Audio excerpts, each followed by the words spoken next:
diamond ring wearing, kiss stealing. You are the only participant in the conference. Jet flying. All participants are muted. You're talking to the Rolex wearing, diamond ring wearing, kiss stealing, willing dealing, limo jet flying. We Rick flaring on us, flaring on us. We Rick flaring on us. You talking to the Rolex wearing, diamond ring wearing, kiss stealing, willing dealing, limo jet flying. We Rick flaring on us, flaring on us. Jet, we Rick flaring on us, flaring on us. It's apparent these girls staring. I'm Rick flaring, gold across my chest. I'm fresh to death. I'm Paul Bearing, not at all scary. When I open like Betty Wops and find to these circles that's going in like a carry shot. Woo! I'm going in like a Mary Pop off that Mary crop at the top flow at the Marriott. So questioning me is like questioning you. See, we the best dressed, so come and get blessed with the crew. Not one but two, different ways to slaughter your crew. Committed tat across the chest, I guess she blessed with the truth. People want to see them checks, representation of proof. Living through my elders, trying to resonate to the youth. But ain't nothing to get my flash on. Longevity is heavily embedded in my melanin. Layman terms, I last long. My grind repetitive, I'm smoother than real silk. Lyrical cash cow, who can't cry over spilled milk. We in here. You're talking to the Rolex wearing, diamond ring wearing, kiss stealing, willing dealing, limo jet flying. We Rick flaring on us, flaring on us. We Rick flaring on us, flaring on us. You talking to the Rolex wearing, diamond ring wearing, kiss stealing, willing dealing, limo jet flying. We Rick flaring on us, flaring on us. We Rick flaring on us, flaring on us. This ain't no normal situation, this preparation with greatness. Industry full of fakeness is really up for the taking. See, life is what happened to you, more so how you take it. Don't get stripped of your knowledge and mentally leave you naked. I like to live otherwise. I'm sorry that I'm fresh to death. I put the polo and apologize. See, black son, we ain't nothing like the mother guys. Quit to socialize, we organize, then we mobilize. Off the deep end like a scuba diver. And no confusion, just keep it pushing like Uber drivers. Woo! Business fresh just like a supervisor in a Gucci visor. Can't find a smoother rhymer. You're talking to the Rolex wearing, diamond ring wearing, kiss stealing, willing dealing, limo jet flying. We Rick flaring on us, flaring on us. We Rick flaring on us. You talking to the Rolex wearing, diamond ring wearing, kiss stealing, willing dealing, limo jet flying. We Rick flaring on us, flaring on us. We Rick flaring on us, flaring on us. Yeah, DQ baby. Shout out that boy Miggy for that fire track. Hey, Black Sun, sun up. What's up, Vinny Vegas? What in Vegas? Yeah. Shout out Pharaoh's Kids, D-Phase, yeah, Bubba C, yeah, Rick flaring on them, Rick flaring on them, Rick flaring on them, Rick flaring, sun up, baby.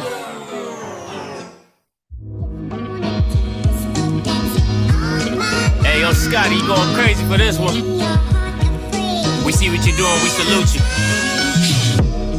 Hey, let's get it started. It's Backpack Capital One. What's in your wallet? Got a call from my man A. Scott. I said I got it. Love that you highlighting all of this black. Cut the music. Cut the music. You know what I'm saying? You know, you guys know the theme song. You already know what it is. Happy Thursday, guys.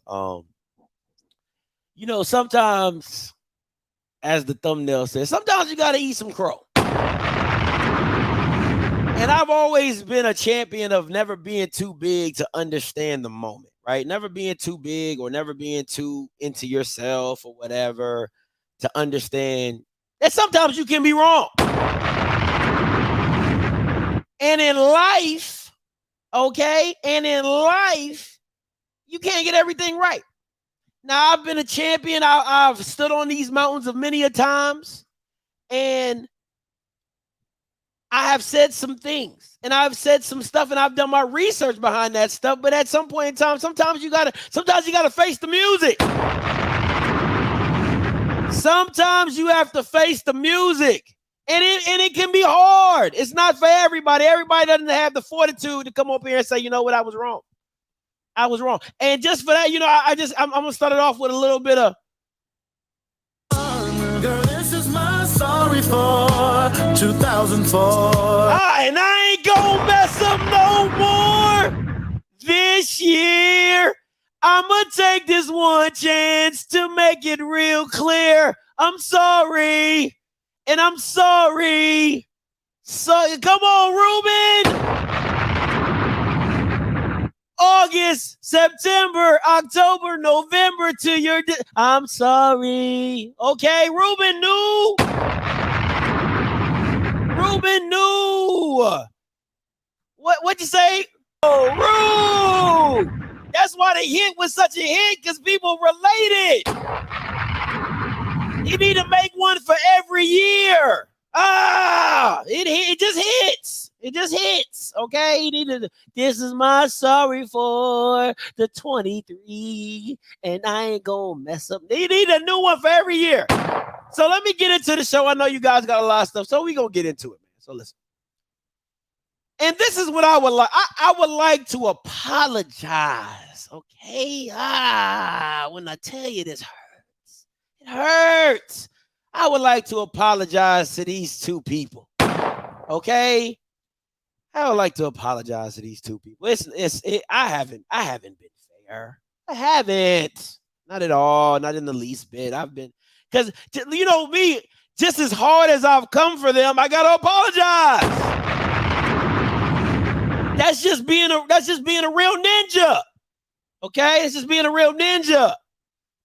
So let's talk about it real quick. Because you know, I gotta explain where I went wrong in the whole thing. So you know me, I gotta tell the story, okay? Let's talk about the G. Not the G of Grambling. It has a little bit of the white in it. Let's talk about the G, shall we? Not the Grambling one, but the Georgia one. And I know you're like, Scotty, this is an HBCU channel. Why are we talking about Georgia? Now, you know me. I'm going to put it all together. Now, Georgia has just signed the very first NIL solution that is for the whole team. It's a weird dynamic. I got the article, but we're going to pull it up and talk about it, right? We're going to put it up. So it says, Georgia athletes to profit from an NIL solution with the Classic City Collective. Now, once again, I know you guys are like, Scotty, what the hell does this have to do with the commission? Hey, I'm going to get to that. Stay with me, black people. Stay with me. You know, as a sermon, as a pastor, I got to give you the context. Okay? I can't just give you the scripture. I got to give you the context. All right? Because the scripture don't fit without the context of the chapter. Right? Now, it says Georgia athletes to profit from NIL solution with the Classic City Collective. Now, if you look real close, there might be a company, there might be a company that is on the ban list in HBCUs. You know what I'm saying? There's a company on there, I circled it for you just to help you out, that is on the ban list in black college football. Yep.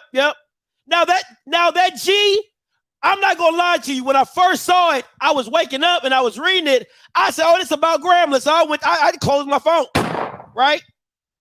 But then when I looked a little closer, I said, "That ain't yellow and black. That's white and black. That's a little different G." So I'm like, "Okay, let me read this." I said, "That look like HBCU plus." I said, "I know them. I works with them. I know them." So, you know, y'all must have forgot. You know what I'm saying? Let me help you. Y'all don't know that company, right? Y'all don't know what Urban Edge Network is, right? Y'all don't know what that is. Let me help y'all Bamas out, because y'all forgot. Right here, when Fox News says a company, let me highlight it for you. A company claiming it has rights to broadcast athletic contests within the SWAC, that's the Black College Football, has threatened to sue the league claiming to interfere with a potential big-time sponsor. An attorney representing Urban Edge Networks, that's the same company right here. Okay, let me just help you. That's the same company right there. All right, let me go back to the beginning. Of HBCU League Pass Plus sent a notice to the SWAC. So I just wanted y'all to understand, right? Improper interference, UEN. So you guys can get the context, because I told you you can't apologize. You can't apologize unless I gotta give you the context to apologize. You get what I'm saying? So I just want, because a lot of people have been like, oh, Scotty, I don't know that company. But Fox News just told you, you remember this? Y'all remember this? Y'all remember that? SWAC fears pending lawsuit could impact. Y'all remember that? Y'all remember that? When Fox News reported this, Urban Edge Network right there, same company. Okay, I just want to give you context. Just want to give you context. You know what I'm saying? Just want to give you context. Right? So, now this was reported by On3. Now we know what On3 is. On3 is that white company that talks about football. Right? It's not about y'all know what On3 is. It's like 247, but another version On3. Y'all know what it is, right? So, On3, because people be like, people love to say, Scotty, you just pick and choose what you want to read. Let me go to it's on 3 NIL. This is on the website. See how I'm scrolling? It's on the website. Let me read this to you. Georgia athletes, I'm gonna remind you, are the first in the country to benefit from a new NIL monetization solution. That's the white G, not the black G. Let's continue. The platform combines technology from Firewood with local, regional, and national sponsors through relationships through a marketing agency of Innovative New Media, Cultivates. New Media is the official reseller of Fire technology, and Urban Edge Network will help drive website traffic and customers. Now, I don't understand. I'm not the sharpest tool in the shed, but that sounds like a lot of white people working with a black company that then turn around and is helping the University of Georgia. That don't mean nothing to y'all. So at the end of the day, what I am here to apologize, right? Because it's my fault. I didn't understand it was my fault. What I'm here to apologize about is I didn't know that they could be this damn dumb. How could you be this dumb? Like, I understood they were dumb. I got that. I understood that they was dumb. Because I'm like, you don't know how media works. I knew they was dumb. But this dumb? Like, see, the one thing I don't understand about black people is that the mere fact that a black company, which had came down to work with HBCUs, couldn't get the recognition or the understanding until they leave the space, go work with the Georgia, and now you sitting there looking stupid because now you done dropped the bag. Now, I need somebody to understand. I need somebody to help me make this clear.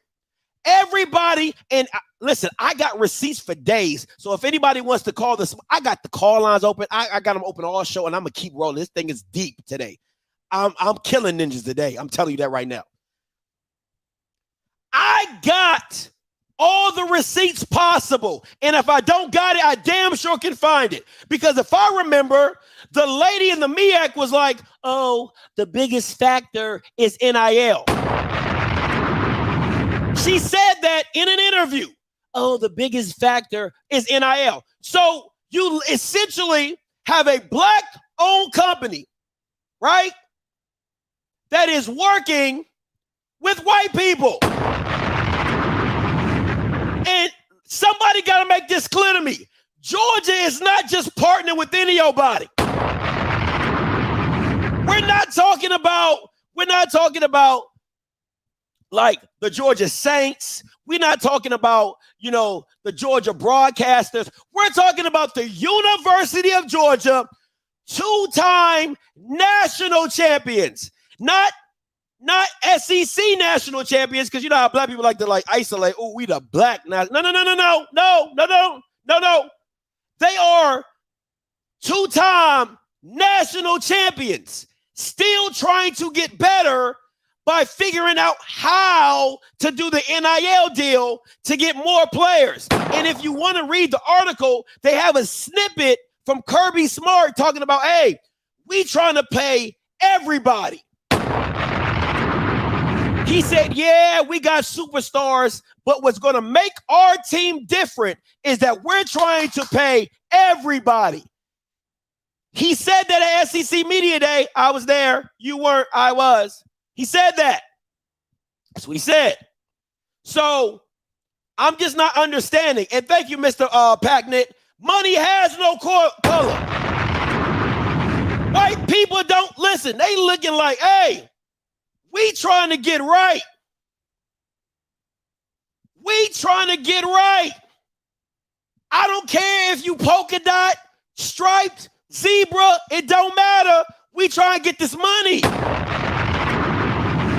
So once again, I ask you all, how could they be this damn dumb? Like, you can be stupid. You can be ignorant. But are we really talking about, dog? See, and this is the thing that kills me, right? This is the thing that kills me. Everybody wants to get on Grambling. Everybody was getting on Grambling when they didn't let the HBCU League Pass go. I remember that. Everybody was clowning Grambling when they stayed with HBCU League Pass. But I ask you this, how many of these Bamas got these deals? Matter of fact, I'm gonna blow this up so you can see it even better. How many of these Bamas have these deals? Right? Let me help you. Let me count the ways, right? They got a deal with Athlete. That is their NIL partner deal. So essentially what Georgia is doing for themselves, they combine with Athlete. They got McLeod. McLeod is the training program. Matter of fact, let me just show you, because y'all think I'll be out here bullshitting. That's the thing. Let me show y'all. This is who they partner with. This is who they partner with, right? It tracks all that. Optimized training session, track athletes' performance and progress, anticipate and manage injuries, improve your life, all that. This is who they're partnered with. Grambling. You can go check the videos out. I'm not lying. Go look at their social media. Everybody got the McLeod around their chest. Right? So while you guys are laughing and snickering, being some ninjas, thinking y'all got one up on Grambling, Grambling got two up on you. They got a partnership with a company called Supergut, right? It helps your body with nutrition. Who else has a partnership? I see, man, let's not play this game, man. It's funny to me. None of these other schools can say they got half the sponsorships Grambling have. And Grambling got a sponsorship with Microsoft. That's how everybody got tablets. Right? So it's this for me, right? Because I'm a black man. I understand black culture. I understand how we get down. It's always about stunting on the next person. Kanye West said, I spent $400 on this just to be like Ninja. You ain't up on this. That's how we get down. Grambling took all the backlash. Grambling took all the heat, right? That was coming from the Swac office, that was coming from fans. Everybody was snickering. Oh, Grambling in this suspect deal. Grambling doing this, Grambling doing that. Grambling is running circles around you Bamas in the media and in funding. I don't see Grambling got to go out and beg for $50,000. Oh, yeah, we going to get to that because everybody want to big that up. Oh, my God, $50,000 in 2 days. Oh, my God. What real money is that? That's not real money. That's a school's light bill. What are we talking about right now? We're going to get into all that. I'm sorry, man. I got. Listen, Tiffany, I love you, Tiffany. At first, I ain't like you, Tiffany. I really didn't like you because I was like, you weren't qualified. You was like the last person on the job. You know what I'm saying? But I like you, Tiffany. I ain't even going to fake on you. I like you. You know what I'm saying? Because at the end of the day, I love how much you promote FAMU. I love that you in everything. I love that you in all the pictures and videos and everything. But let me tell you this, Tiff. You better figure out how to get your butt back on HBCU League Pass quick. Okay? You better figure out how to get back to HBCU League Plus real quick. Because I saw you on Twitter. I saw you in your video. Oh, yeah. Oh, they're going through legal stuff. That ain't got nothing to do with you. The school and the conference are two different entities. You do not have to wait for the SWAC to get out of a lawsuit to partner with the company. That's not how that works. That is not how that works. Right? Simply, that's not how it works. No different than a school leaving a conference and no different than a school adding it to a conference. What the conference does or what it's in has zero to do with you as an individual school. So you better figure that stuff out real quick. Right? I'm just telling you. Just trying to be there for you. Anyway, let's continue on. Right? And listen, man, I don't care what nobody's saying. Listen, I'll give you your congratulations for doing it. And I told y'all before in my previous shows that what they do is great for them, right? I like that they do that. But at the end of the day, the only thing I'm saying is this. It shouldn't come down to this, right? I get that. You know what I'm saying? Like if you're doing like one, I get that you're trying to you raise money. That's cool. I'm not hating on that. My thing is this. It shouldn't have to come down to this. That's the thing. That's the problem. That's the mentality that I have. I love that Zoe and Ken take the initiative for their school. I get that. It's nothing against that. My issue is why do we have to be in that predicament? That's my ultimate issue. So it's not the fact that they raised the money. That's congratulations. But the fact of the matter is that that's how they got to get it, right? That's how they got to get it. Where you're supposed to be a big brand. You're supposed to be a super conference. Why does it have to come down to it? To me, it's like when people say, oh, we're selling fish plates and things like that. Like, why does it have to come down to this? Like why? That's the thing that gets me, because as much as Zoe and Ken take the initiative, right? And I want to be very clear about this because I don't want nobody to be like, oh, Scotty. No. The fact that Zoe and Ken take the initiative to get that money, that's them, and I'm happy for them, right? The thing about this is, why can't we ask? Why can't the commissioner and the ADs and the presidents take the same initiative to do something better? That's my issue. That is clear. That's my only issue, right? Is just that the initiative is left to alums and supporters of the program instead of doing good business, right? And being able to negate. So this should be play money for Jackson. It shouldn't be to the point where we got to raise this to get this. It's like, hey, we want to raise this just to, maybe send the boys somewhere or have this or do this. It shouldn't be like a necessity. It should just be an addition to whatever the real money that's coming in. And people talk, listen, man, get off of my channel if you're talking about some underfunded. Listen, man, get off my channel if you're talking about some underfunded. I've heard that enough times, okay? I've heard that enough times to say, okay, great, okay, you're underfunded, right? But the issue is at the end of the day, you're not doing good business to even get out of the situation that you're in, right? You're left to Zoe and Ken having to make a platform to bring people together to get $50,000 instead of, right, having a commissioner, having presidents that understand freaking media and understand the media business to be bringing in more money, that this becomes a luxury, that this is a luxury, not a necessity. So I'm not hating on what Zoe and Ken do. They do it very well, and they will continue to do it because they love Jackson, and that's great. My issue is why is it left to them when you got people in position that can make real changes and get real money really quickly? Then it's not a start. It's not a start. Zoe and Ken have nothing to do with media. It's not a start. That is like the mindsets that you guys come with is just idiotic to me. It is just, it's a poor man's mentality. And the shit that really pisses me off, you don't think about that at your own job. You don't even think like that at your own job that you don't even own, that you work. You go, most of y'all, I won't say all of y'all, because me, I was a lazy SOB. I ain't even gonna hold you, right? But a lot of y'all are like super worker bees, right? All you think about is how I can improve my company. How can I improve this? How can I grow this? How can I grow that? How much better can I make this company, right? That's how you think.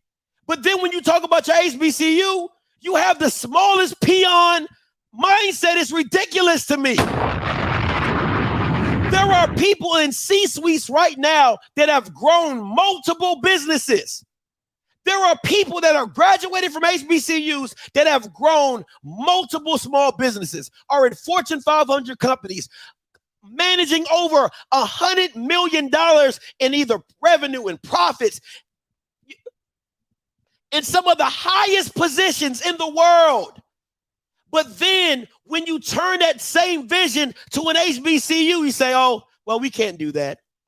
Oh, we can't do that. Yeah, that's not possible.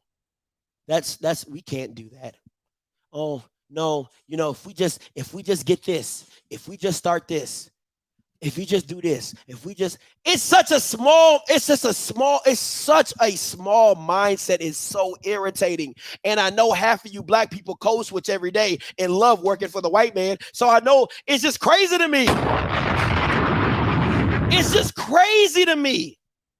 The mindset that is turned on and off when dealing with HBCUs. It's just crazy to me. Oh my gosh. It takes several generations, right?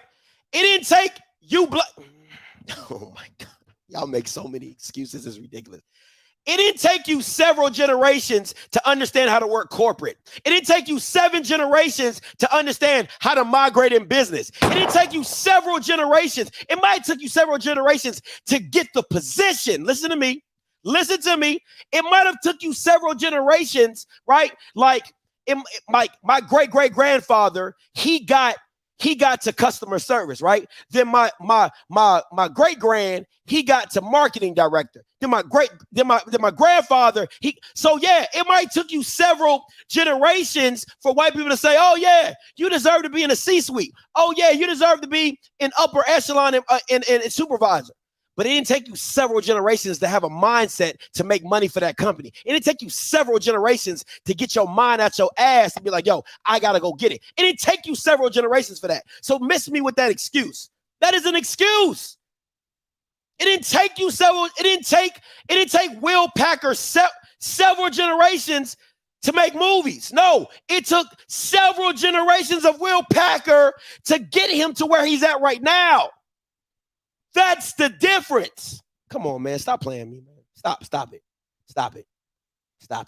Let's continue on. Right? I'm going to take a couple callers and I'm going to get back to these slides. 7537 coming to you. Hey, Scotty, can you hear me? Yes, sir. I can hear you. This is where we talk about accountability. I'm sorry. This is Gemini from New Orleans, big brother. What's up? Talk to me. This is where you always talk about accountability. We have people within these positions, within these institutions, and we only asking them to be held accountable for the position that we hired them for. Either it's for grant writers or it's to be supervisors of management of funds or whatever. We're asking them to be held accountable. Absolutely. Nothing more, nothing less, because these are our kids that they are around every day. For people to say what they're saying, and I'm looking at the chat, for them to say what they're saying in the chat, they're kicking the can down the road, and the problem is going to get worse and worse. We've already lost one HBCU in the state of New York for kicking the can down the road. I hope we don't lose anymore. And I'm sorry, I know I'm going to get emotional, so I'm just going to end my call right now. No problem. Appreciate the call. Thank you so much. All right. Hey, Mr. Sargent, coming to you. Hey, what's up, Scotty, brother? What's up? Thank you again so much for this show, man. I put myself on notification. I was just waiting to hear what you had to say. All right. First of all, I really appreciate you calling out the FAMU AD. And the reason I say that is I don't have a problem with the AD. She's doing a good job. But one of the things that every Rattler know is that when we get called out, no matter what it is, we have to respond. So I'm trying to see how much orange and green has gotten into our AD. She should be calling in the next hour because everyone in Rattler Nation is probably sending her this link and be like, hey, you just got called out on some stuff. So that'll be very interesting to see. But here's the thing I want to say, and I'm going to hop off, man. I got to get back from lunch. Scotty, this is probably the best show. And I probably say this every show that I get on with you. But this is probably the best. Like, you figure out a way to consistently top the last thing you did. It didn't take Will Packer several generations. I mean, I'm not trying to call out Hezekiah, but that really bothers me, man, because a biblical generation is 40 years, right? Generation X, Generation Y, Millennium, that's all like 10, 15 years. And so my point is this. We just need to do the work, Scotty. We just need to do the work. Absolutely. I mean, I'm not into grant writing. I don't like grant writing because I'm asking somebody else for money. And then if I ask you for your money and you give it to me, I got to do what you tell me to do. Yeah. Right? But if I go out there and I make a product, provide a service, and I get money for those products and services, then I get to decide what I want to do with the money that I get. Right? Yeah. I may have to package it for you. I may have to market it for you to get you to purchase it. However, at the end of the day, the money is mine and I get to decide what I want to do with it. And on the other side, if I'm giving money as a business owner and I give you money, then I may put some criteria around you receiving the money and what you're supposed to do with the money when you get it. Absolutely. You know, Will Packer didn't give Florida A&M $20-30 million to build that amphitheater. You know, he said, no, I'm building it. And this is what it's going to look like, and this is how it's going to be, and I need you all to provide space. And they did it. I'm going to leave it there, Scotty. Thank you so much for this. I can't wait to the next show. No problem. Appreciate it. Hey, Dre, I'm going to go to Monty, then call back in a little bit, Dre. I'm going to open the call lines back up, but call back in a little bit, Dre. I'm going to give it to Monty, and I'm going to get you on, and then you can call back, Dre. Talk to me, Monty. What up, though, Scotty? What's up, man? You know, it keep going back to what I was saying. If you can't manage thousands, you're not going to be able to manage millions. And so Urban Edge, so Georgia saw Urban Edge was good enough. Come on. But the rest of the SWAC, you know, was they nod and this, that, and the other. And we facing all these lawsuits because it's our own going against our own, even when you're trying to help them. Like, that makes zero sense. Congrats for them for raising that $50,000 for JSU. I got a very small organization, you know, a program I run every year for young men.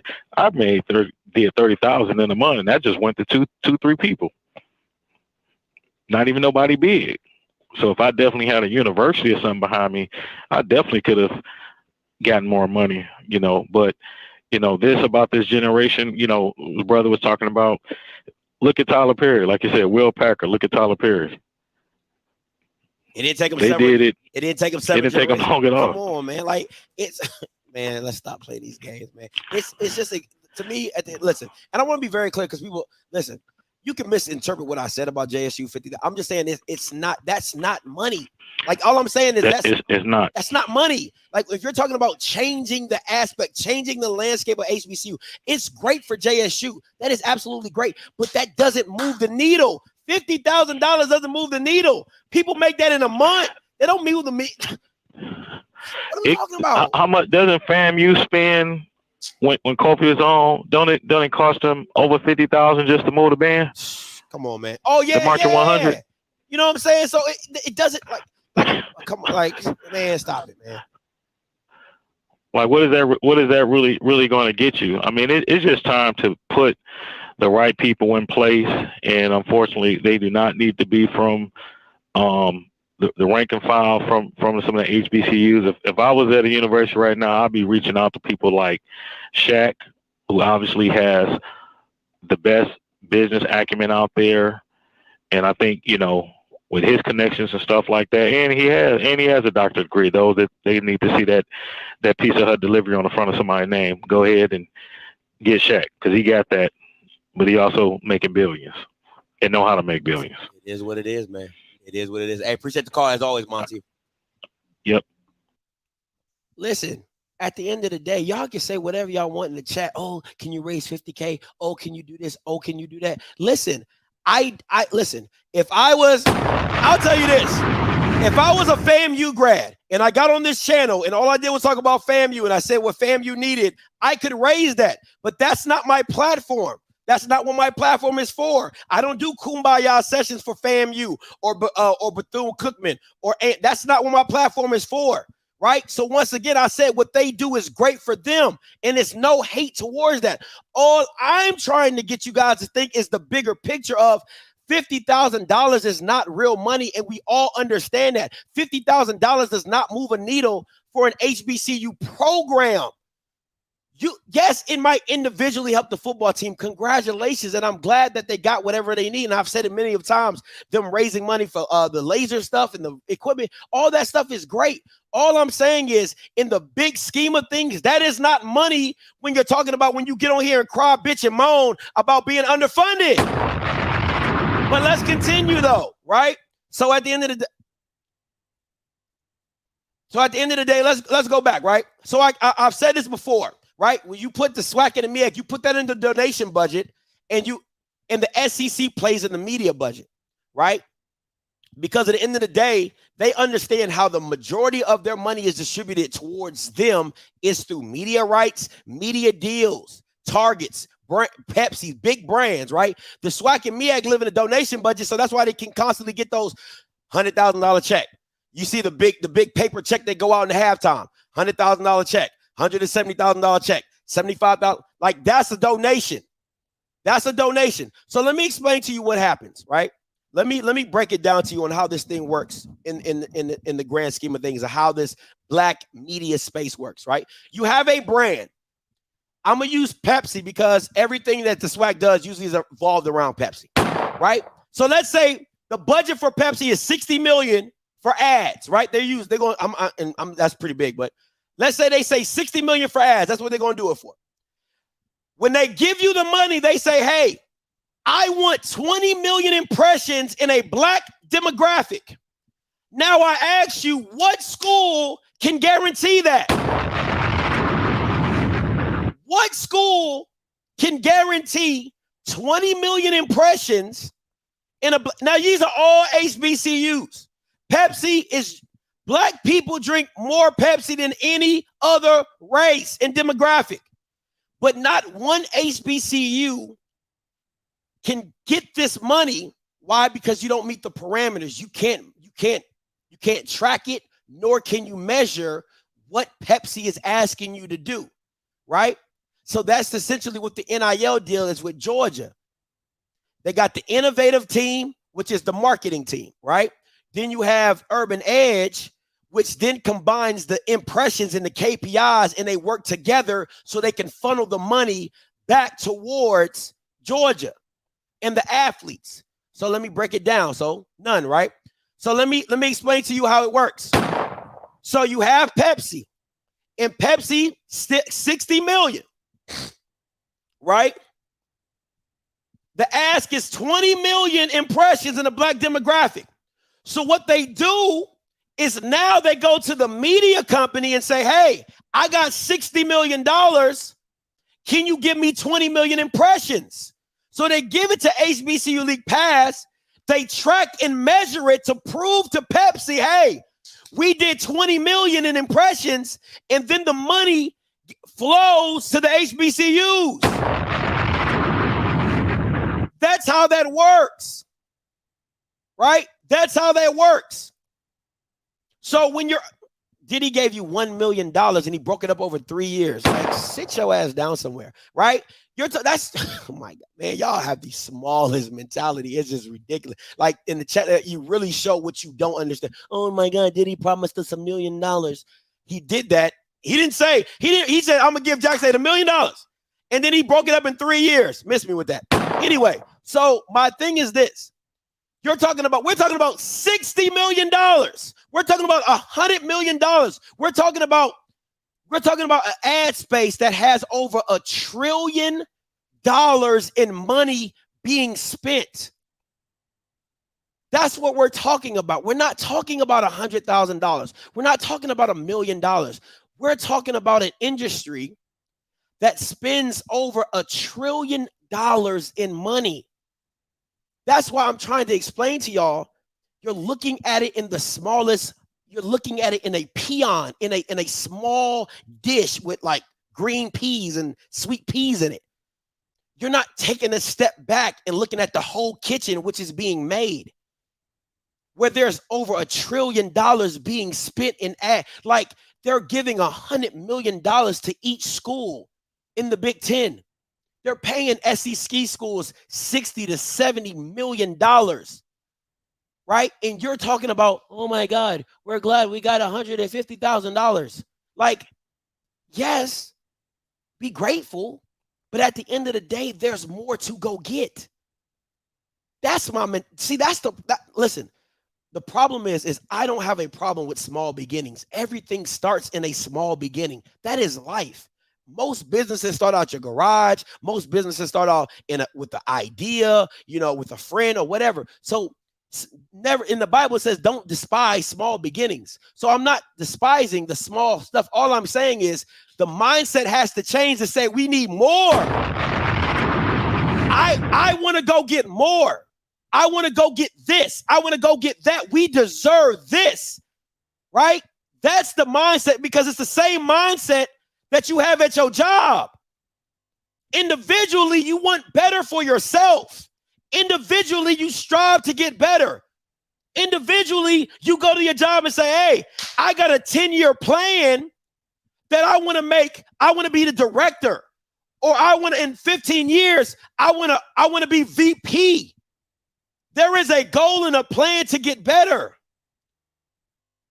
But when you continually looking at yourself as a small peon and say, oh, we can't, oh, we can't, oh, we can't. Let me see it. It's frustrating.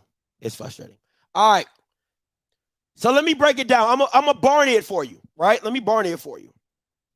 This is how it gets down. This is how it gets down. So essentially, this is what it is, right? Of how you isolate Black people out of the marketing budget, right? So you have an ad agency, Group Black, you know what I'm saying? You say you can use Group Black, you can use Dentsu, you can use all the major ad agencies, right? And they say this, because based off the court case by Byron Allen, who y'all love so much, based off the lawsuit by Byron Allen, right? It says we'll give. So in the lawsuit, the ad agencies have to give money, a sliver of money, to Black media companies, right? So this is how they do it. I'm just give you an example. We'll give all Black people a Maybach, right? We'll give all Black people a Maybach, but to qualify to get the Maybach, you got to take a German class. You got to take a German Maybach class, right? With the instructor, Rory, who is the only one we approve, on Tuesday's class, and You got to have insurance before you get to the class. Right? So you see how each qualification just takes more and more people, right? So all black people rush to the ad and say, yo, I want my Maybach. And then as you're reading the list and you're like, oh, I gotta go to Germany, take a class. Oh, I can't do that. But you got people who can, right? Oh, it's got to be on a Tuesday. Dang, I only can leave on the weekend. So that they walk out. Have insurance for, you know how much that insurance costs? I can't afford that. And then I can't afford it because I'm going to buy the insurance not knowing if I'm going to get the car because I got to go to Germany and I got to do this and I got to do that. You see what I'm saying? So with the qualifications, they just keep putting up more barriers that you got to jump through just to get the Maybach that you're promised. So there's money that is promised out to black media companies for black spaces. And HBCU League Pass is able to garner that money because they meet all the qualifications. So that's why they're able to work with the University of Georgia's, right? From what I've been told, Texas A&M and Rutgers are also looking to partner with HBCU League Pass as well, right? To take those, because you know how white people are. If one person's up in them, they trying to do the same thing. So they're going to try to steal Georgia's model and use it for themselves. So all I'm saying is this, right? Because a lot of people, you'll take it and run with it everywhere, which I don't give a damn. Take it. You can jump on Twitter and say, Scotty hates that Jackson State raised 50K. I don't give a damn. I don't give a shit, right? The whole premise is, because who's supposed, like, it's like a sermon. Whoever gets it is supposed to get it. Whoever understands it is supposed to understand it, right? My thing is this. The commissioner of the SWAC poo-pooed HBCU League Pass. HBCU alums poo-pooed HBCU League Pass. Push them to the side. They're a gimmick. They're a scam. That's what they said. But now they're moving into white spaces and earning white schools the money that should be promised to black schools. Or not even promised. Let me change that. Which is supposed to be given to black media companies, which could then be distributed to HBCUs. Not promised, because nothing's promised to you. But they've given the money to a black media company so they can, and the black media company was made for the HBCU. It's called Urban Edge Network for a reason. Ain't nothing urban or edgy about Georgia. They have a whole streaming platform called HBCU League Pass Plus. The company was made to support and benefit HBCUs. But at the end of the day, y'all the ones that are kicking them out. That's funny to me. JB, coming to you. Dre, you can call back in. Hey, Scotty, how you doing, sir? What's up, JB? All right, man. So, okay, so I'm thinking about what you've been saying about the monies coming in at JSU, stuff like that. I think there are a few things that need to be said. I mean, for me, 50 grand is what it is, as they say, right? But my thing is this. The issue that I have with this stuff is that people did all the bloviating about how we're taking over, about how we're this prize product and everything else. So we have all these alumni who are doctors and lawyers and everything else. And of course, you're going to get 50K to come with that. Now, people saying that it's the beginning, stuff like that. People start giving stuff like that. But you have no money spending all that. But you have no problem spending all that money studying for homecomings or classes, everything else. So we're talking about what we're spending our money on, per se. We want to show off, we want to put on a show and whatnot. But when it comes time to actually give the actual dollars, something like that, we have nothing to say about that. And see, this is really bad, in my opinion, because you just came off of 2 years of the most exposure that your university has had in a very long time.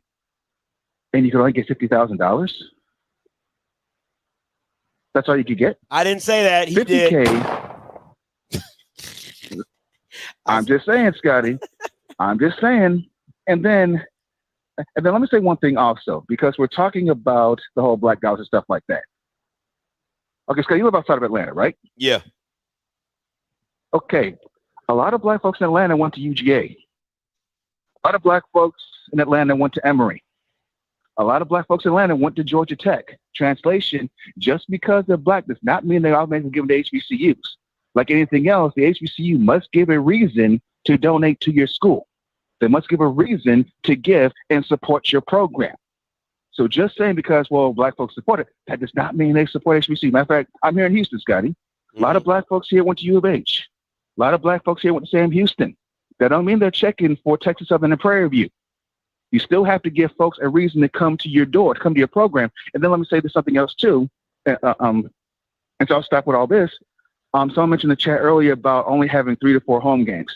Ladies and gentlemen, when you price out your home games for these neutral site classics that you claim you're making money on, hand over fist, but you're really not because you don't know how to work with promoters, where exactly are these funds supposed to come from? You're cutting your nose off to spite your face because of appearance purposes. Let's get the business model right, please. I love it, JB. Appreciate the call. That's all I got. Nah, no problem. Appreciate the call. Thank you, sir.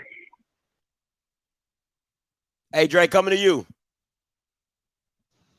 What's good? Hey, what's up, man? What's up, I think you gotta give a shout out to Hugh Jackson. He's an outsider, to be honest. That's good. And sometimes when you're an outsider, you just think differently. You know, how you think, who else has a sponsor with Microsoft? The NFL.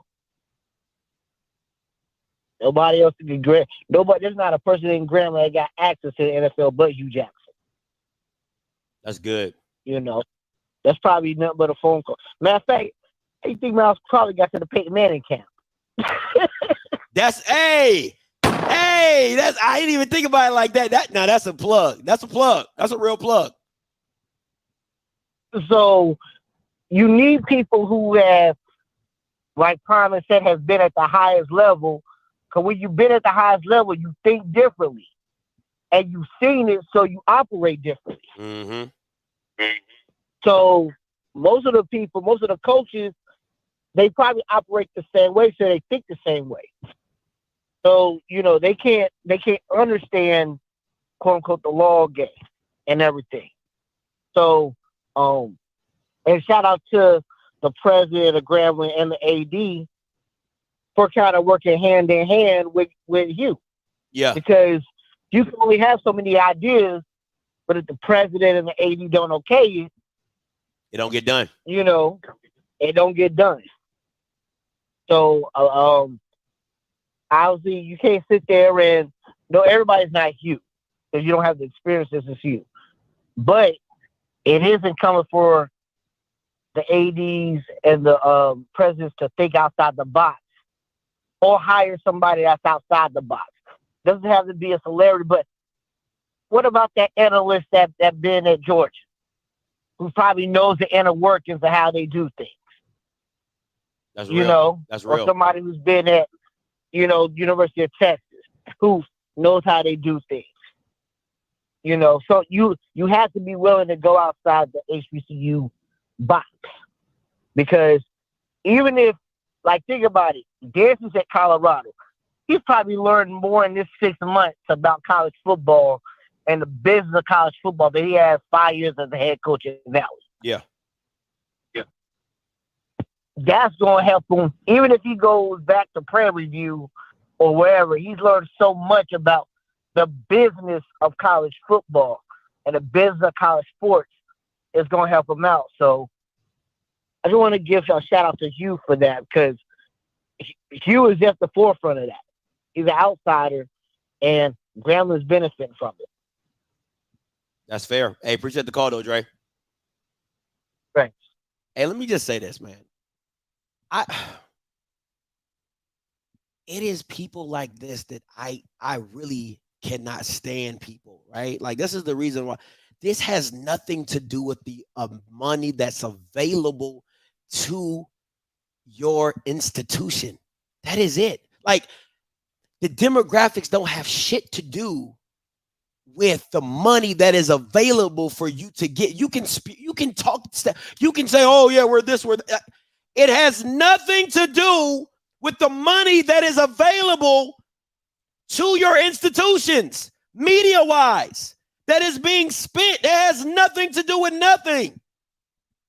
So I don't get your point. I do not understand your logic when you say that. Oh, 73% white, 12%. if you want to spill that, okay, let's keep it going.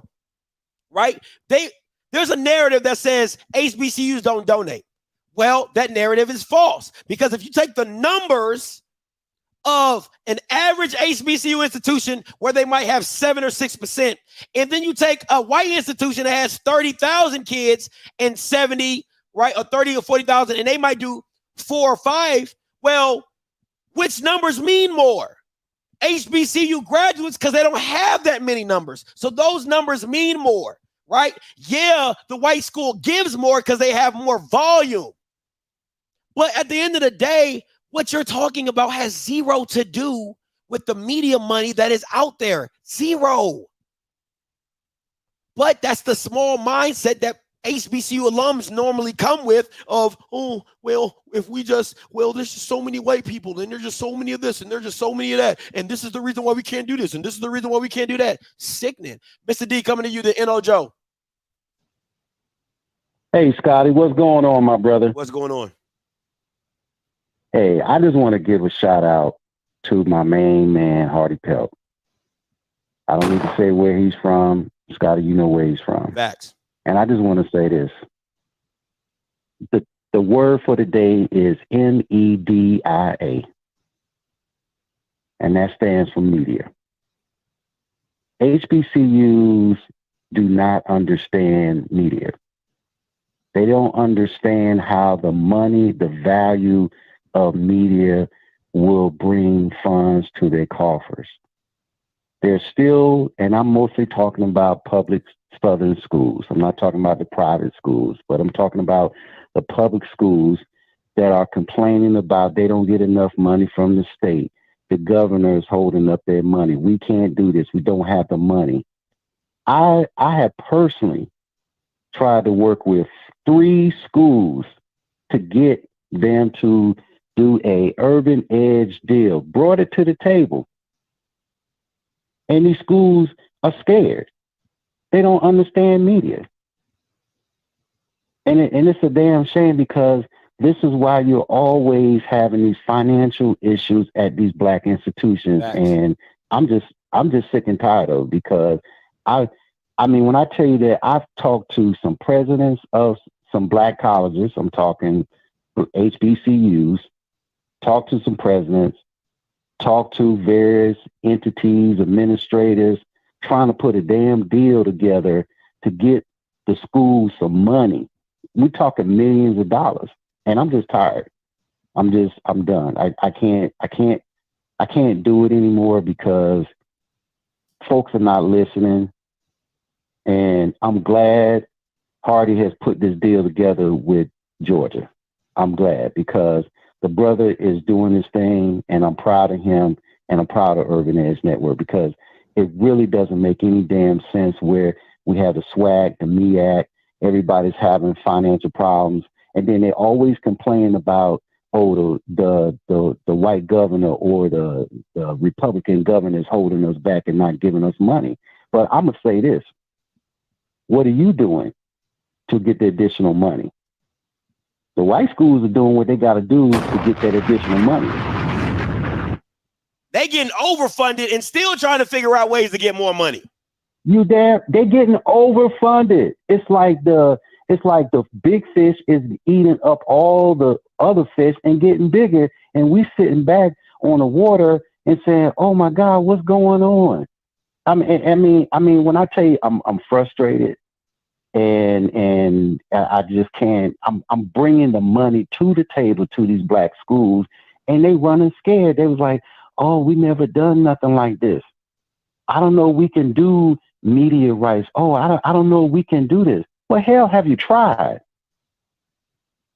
Just because you haven't done it in the past doesn't mean that it's not going to work. It's here. It's at the table. It's time for everybody to eat.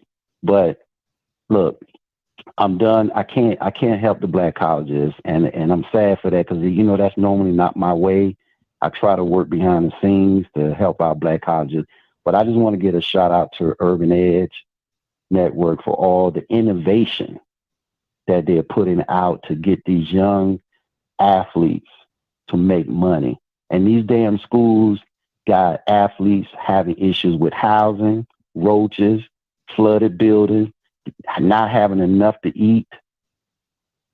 Athletes are hungry, and plus the NCAA had a rule in 2014 that said that for all athletes, there's no minimum required food meals for them to eat. But we need to stop it. And the problem that I'm gonna say this, I'm gonna get off the phone. Higher education is a business. We need to stop running it like a church. I'll let you later. Appreciate it, Mr. D. All right, let me answer some of these comments. Tommy B. Man, bro, you are more than welcome to call in. That's what the show is about. So if you feel like we're not discussing a topic or not going to the nuances, you're more than welcome to do so. Listen, let me explain something to you guys, because this is, I'm gonna say this and I'm gonna say this, right? You guys do not understand media, right? When a company, or both of you, all right, both of you, listen very closely, come closer to your television. Impressions, all right, 20 million impressions is nothing. Because where do you get impressions from? Everybody has a phone. This is what 20 million impressions look like, right? So when I put an Instagram ad, a Facebook ad, a TikTok ad, that is an impression.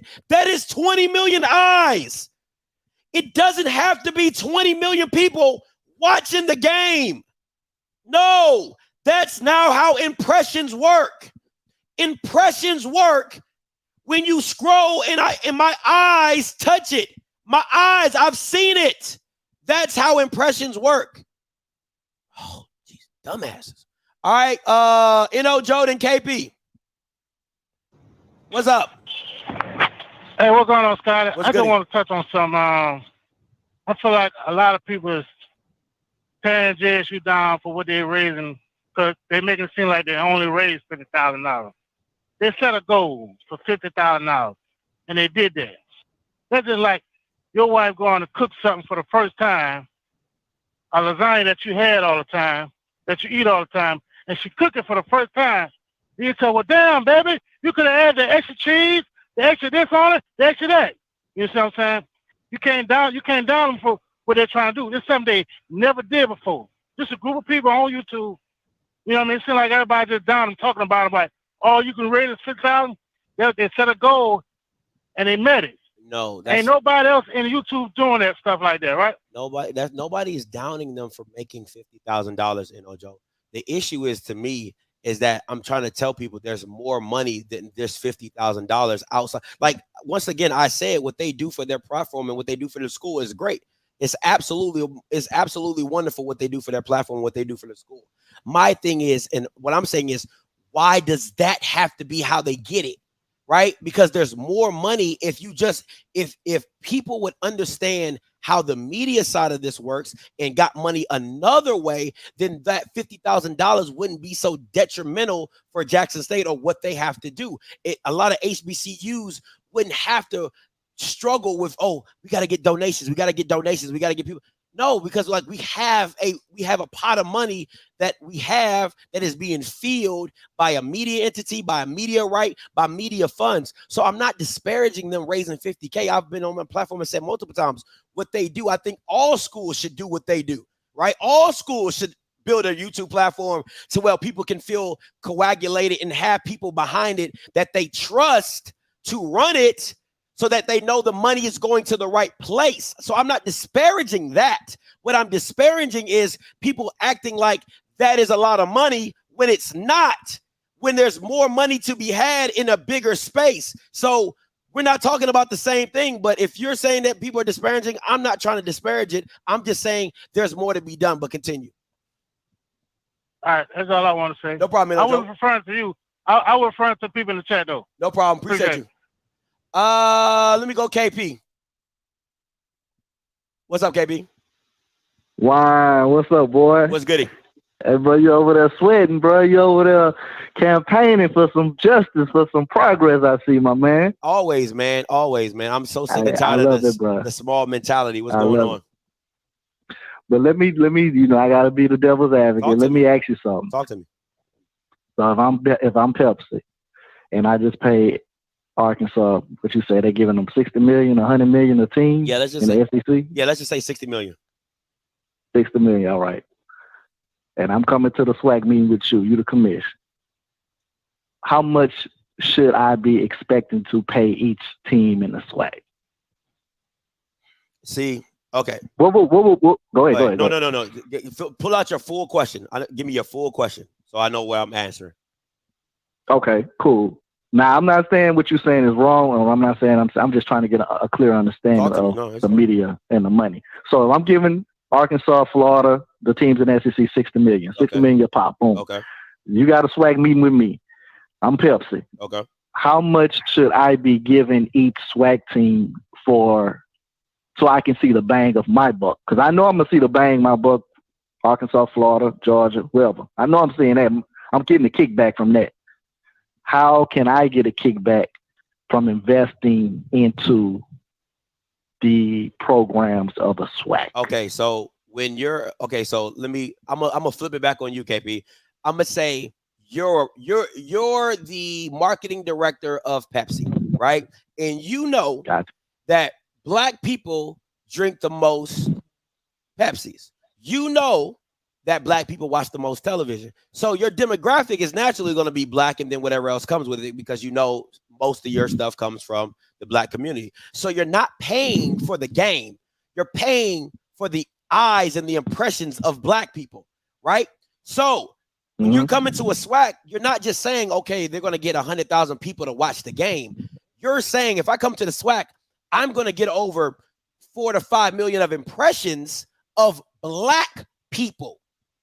So you can't take, you get what I'm saying? Like, people look at it as just the eyes of who watching the game. That's not how impressions work. Impressions work in the sense of Black women, Black kids, Black adults, like professional. I'm getting all Black eyes. So when I'm advertising and I'm looking for 5 to 6 million or 20 million or 10 million impressions, it's through TikTok, Instagram, Facebook, the game. It's through all of the platforms. And my biggest demographic is Black. So it's easy money. It's nothing to say, like, see, it all depends on how you proposition it, right? So if I come to you and I'm the SWAC commissioner, Dr. McNuggets, and I don't understand that, and I say, well, you know, we have 100,000 people that watch the game, you're like, that means I'm gonna get 100,000 impressions. You see what I'm saying? But if I proposition to you and say, well, the SWAC did over, searches and Google searches when Dion was here, we had over 30 million searches for the SWAC. That means 30 million eyes was looking at the SWAC, and you're saying, hey, you need 10 million impressions.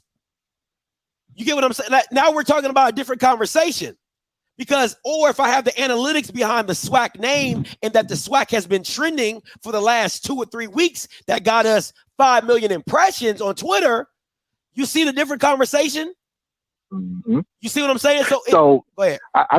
That's a good, I like that. So if I'm Pepsi, my concern, and I think maybe your concern would be the people that's going to the people at the institutions such as the Jackson or Southern, how are they going to get my brand out? That means they got to do more work, in essence, if I'm following what you're saying. Yes, but that's why, okay. Gotcha. So that's why you have to partner with a media company that can project, that they can push out to all the impressions, because no school individually, nor the SWAC has the mechanisms, has the mechanics or the mechanisms to push it out and to track it. No school, no media, no conference, the SEC, no conference has the capability of, that's why, okay, let me reverse engineer it for you, right? The SEC partners with Fox, right? Because Fox has tracked the eyes on the SEC to know, shit, in a year of football, we get over 100 million impressions. They've tracked that. So they know I can pay you a certain amount of money. Why? Because I know I'm going to get the eyes and impressions behind it. So yeah, it might be the data. Yes. So it might be 1 million people watching the game, but that doesn't mean 10 million people won't have impressions on the SEC. You get what I'm saying? So each school, so Florida might get 1 million impressions just for Florida. Alabama might give you 2 million impressions, right?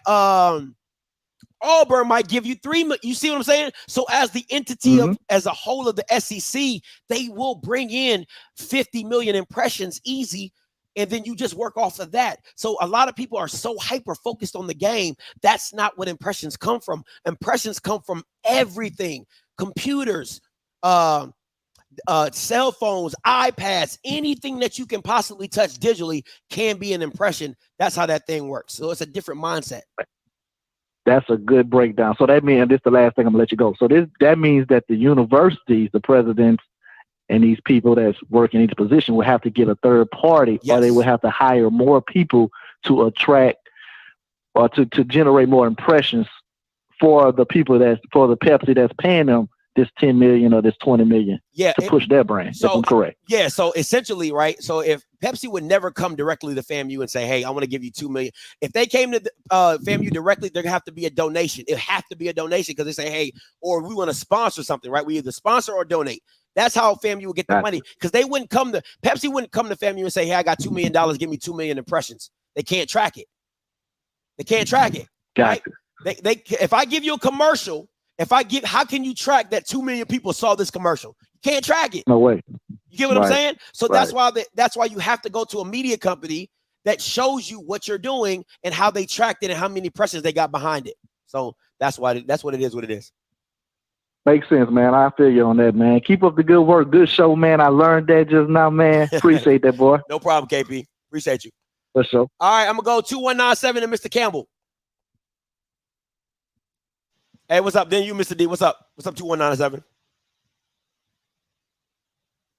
2197. You're live.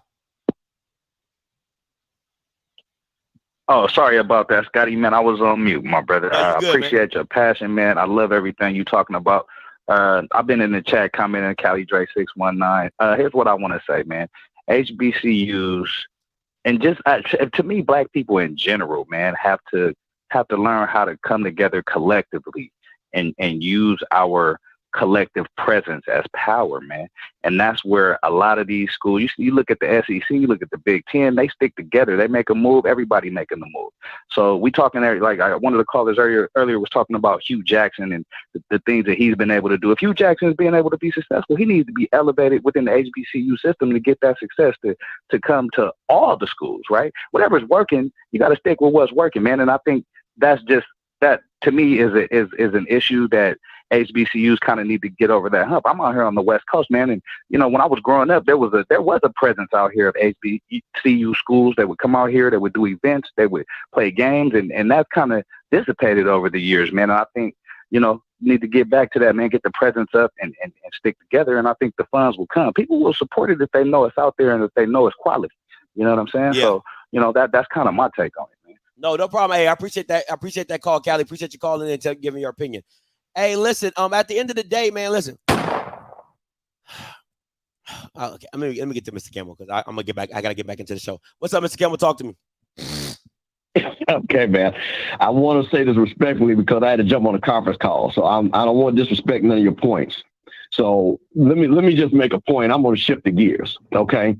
And I'm going to talk about, because the only point I heard about, and I don't know if you were criticizing the $50,000, you said there wasn't enough money or that wasn't money or whatever. I'm going to shift what I think, and I'm going to salute Ken, Zoe, and that JSU crew. Because let me tell you what happened, what Dion did. Dion came in talking shit. Oh, I had to put up $150,000 for the weight room and all that. I got the turf from Walmart. I did this. So you know what? God bless the child that has his own. So you know what? So they raised $50,000 for whatever. And if I'm correct, Ken them raised it for a specific reason. I think it was some things athletics needed. That is a big deal because you know what? That $150,000 that Dion was bragging about, now Ken them can say, fuck Dion. And I'm going to say it just like this because I'm from Jackson. Fuck Dion, we gonna do it ourselves. See, and that's the way you start, because you got to start for $50,000 before you can get to $100,000. You got to get to $100,000 before you get to $1 million. So now what they have done is change their mindset.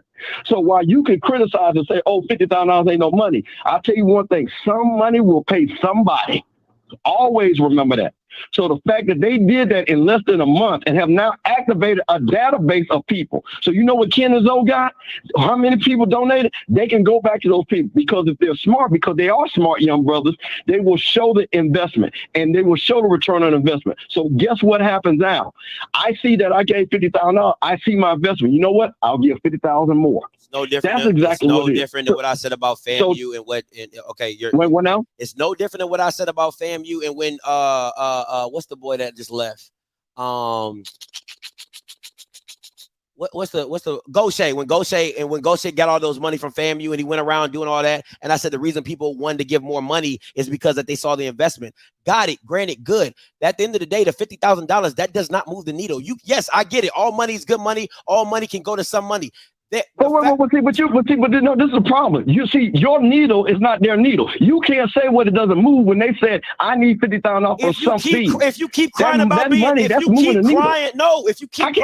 if you keep crying about being underfunded, that doesn't move the needle. $50,000 does not move you underfunded. But see, now you're having two different conversations. That's wait a minute now. two different conversations. Wait a minute. Alabama, LSU, and Florida all go to their alumni and say we need money for football. Do they not?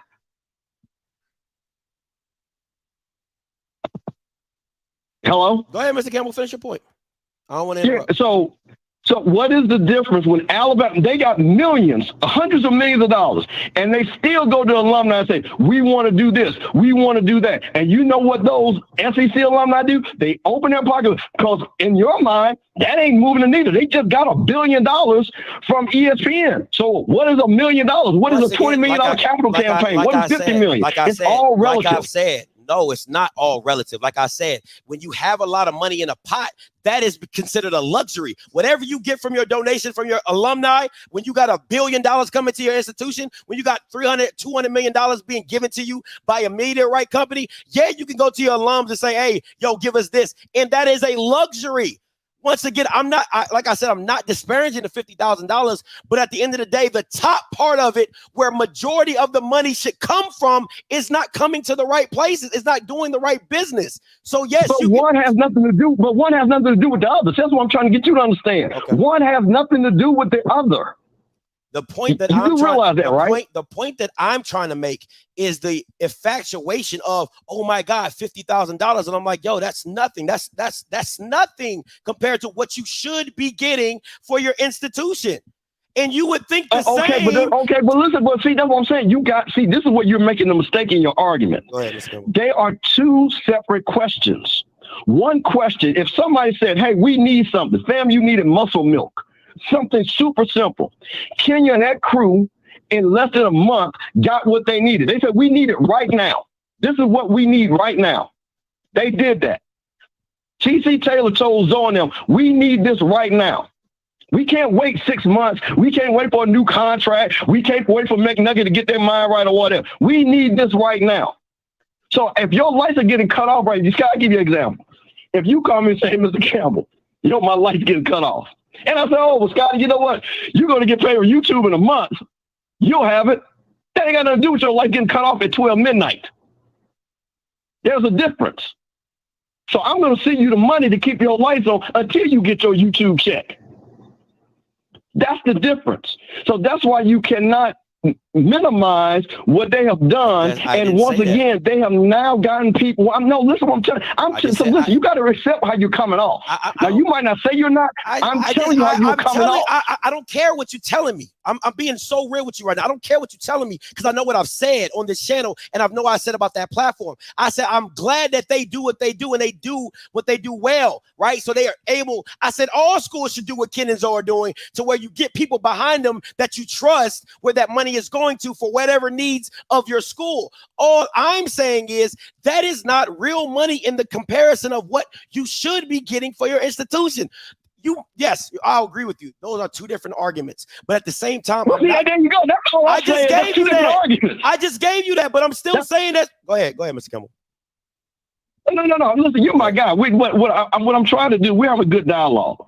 And all I'm saying is that one thing that you're saying is not wrong, but that does not make the other thing wrong either. We should listen, me and you to have a discussion. We are not getting the proper money we're supposed to be getting from the media deals, from the sponsorships, from the classics.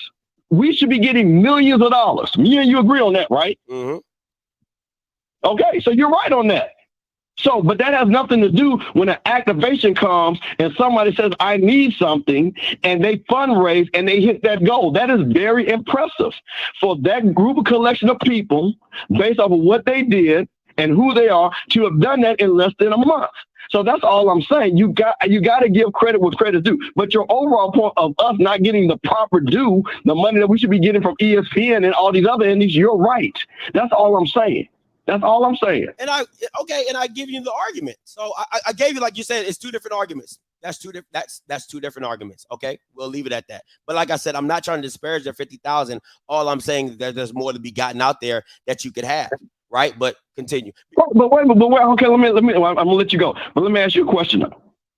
So that's not on Ken and Zoe enough to do that because they don't do contract with Jackson State, right? I've said that in the channel. I've already okay, stated that.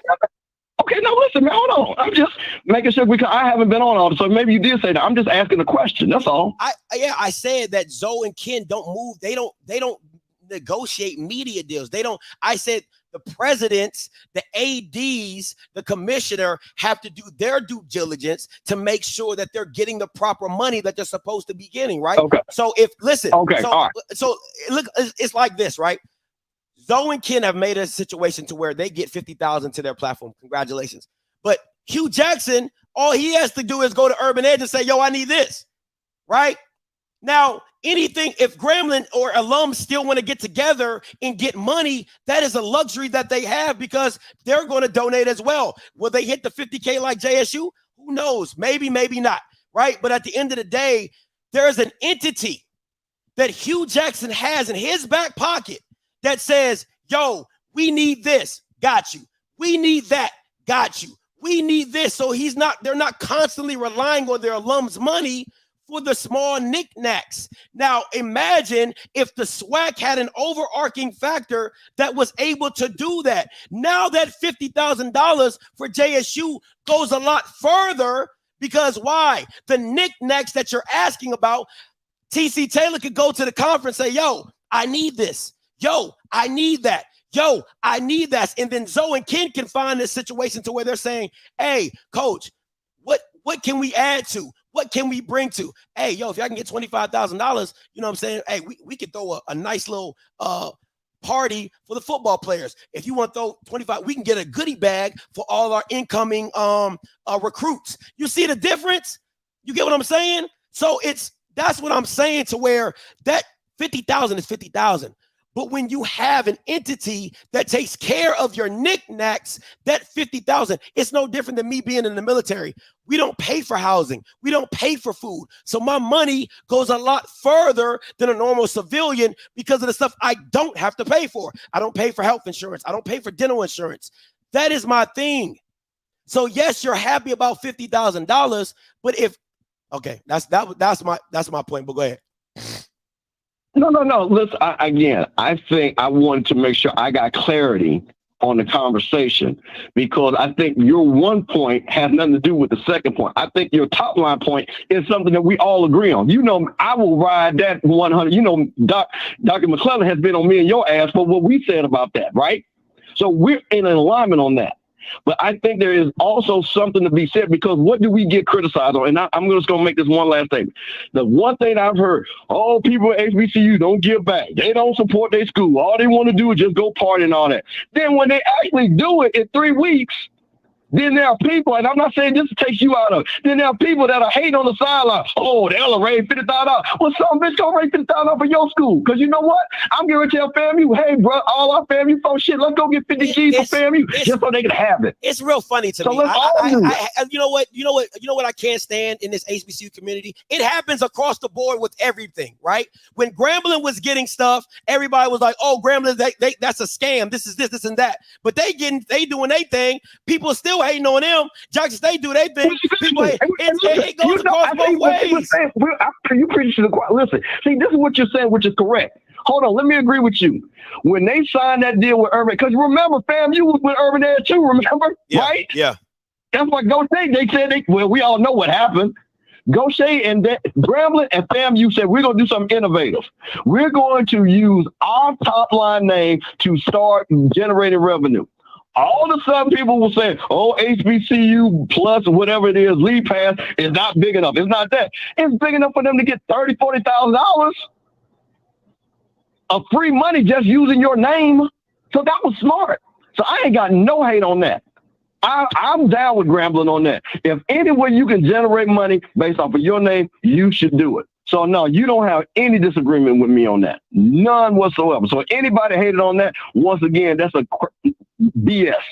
So no, I'm not going to say that. I was just saying that what the only point I was trying to make, I think your point is legit about the overall financing and not leveraging, again, the ESPN deal, what's the thing with Byron Allen, the HBCU Go. We still don't know what that deal is. We still don't know how much money we've gotten from that, when he says $120 million.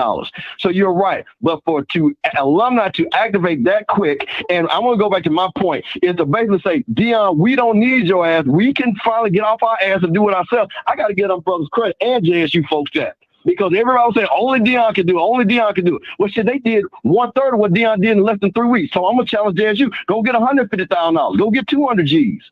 So that's on y'all. All right, man, I'm going to let you go. I know you got a lot of callers. All right, appreciate it, Mr. Gamble. All right, Mr. D, coming to you.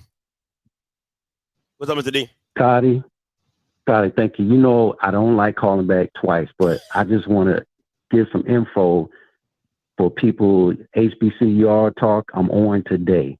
And I want people to understand, because everybody's talking about this $50,000 and $100,000 in the chat and attacking Scotty and things like that. Let me just break it down for everybody. All that $50,000, $100,000 should be monies that the alums raise. That money should go to the school's endowment, period. The big money should be coming from the media. And let me break it down. Do you know what Jackson State endowment as of last year is? No. $46 million.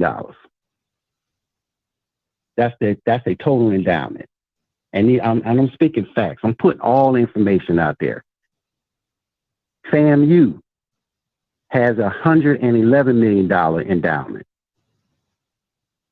Your top schools are going to be for endowment, are going to be your private institutions. My school, Howard University, is the largest endowment of all the black colleges at $862 million. Number 2 is Spelman at $459 million. Hampton University, $348 million. Morehouse, number 4 at $186 million.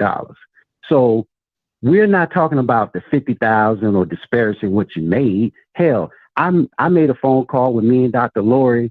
The band needed some money. We made a phone call and got them $25,000 in a day to help the band. Mm-hmm. Okay?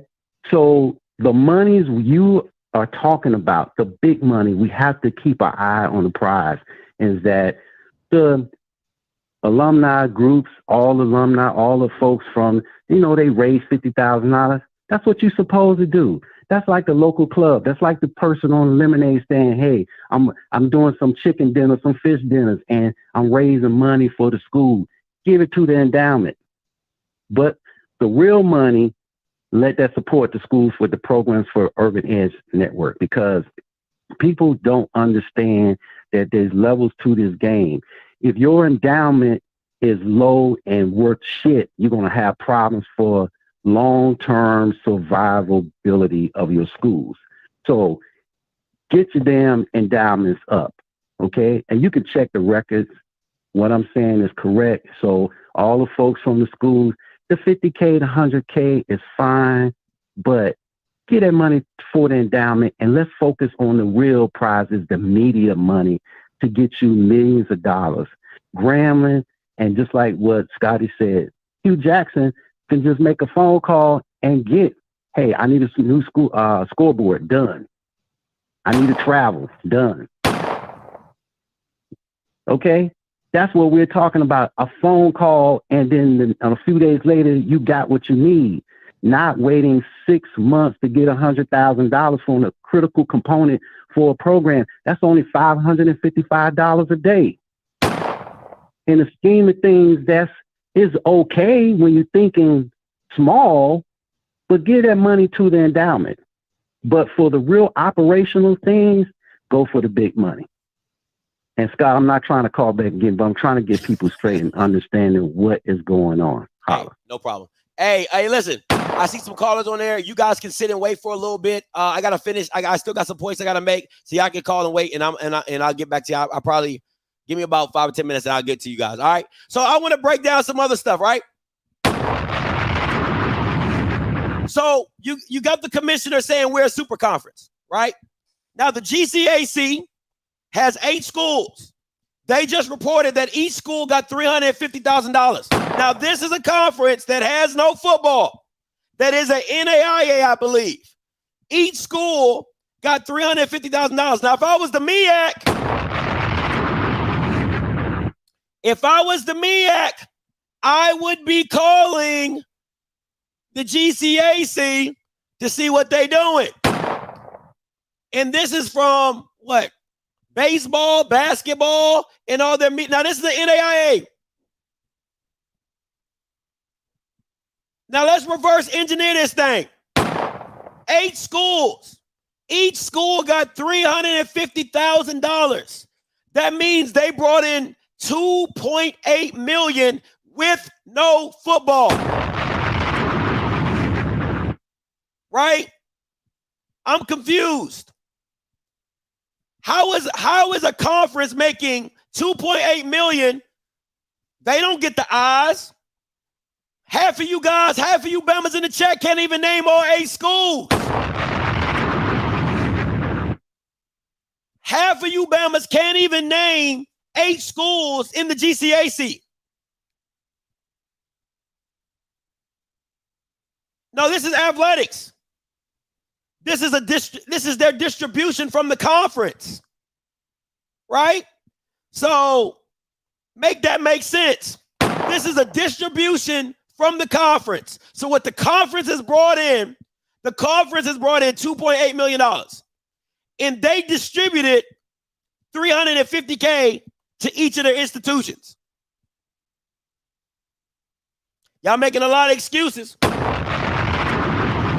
Making a lot of excuses. It's tough. Now, I'm going to say this. If I was UAPB and if I was Valley, I'd be on the phone call right now.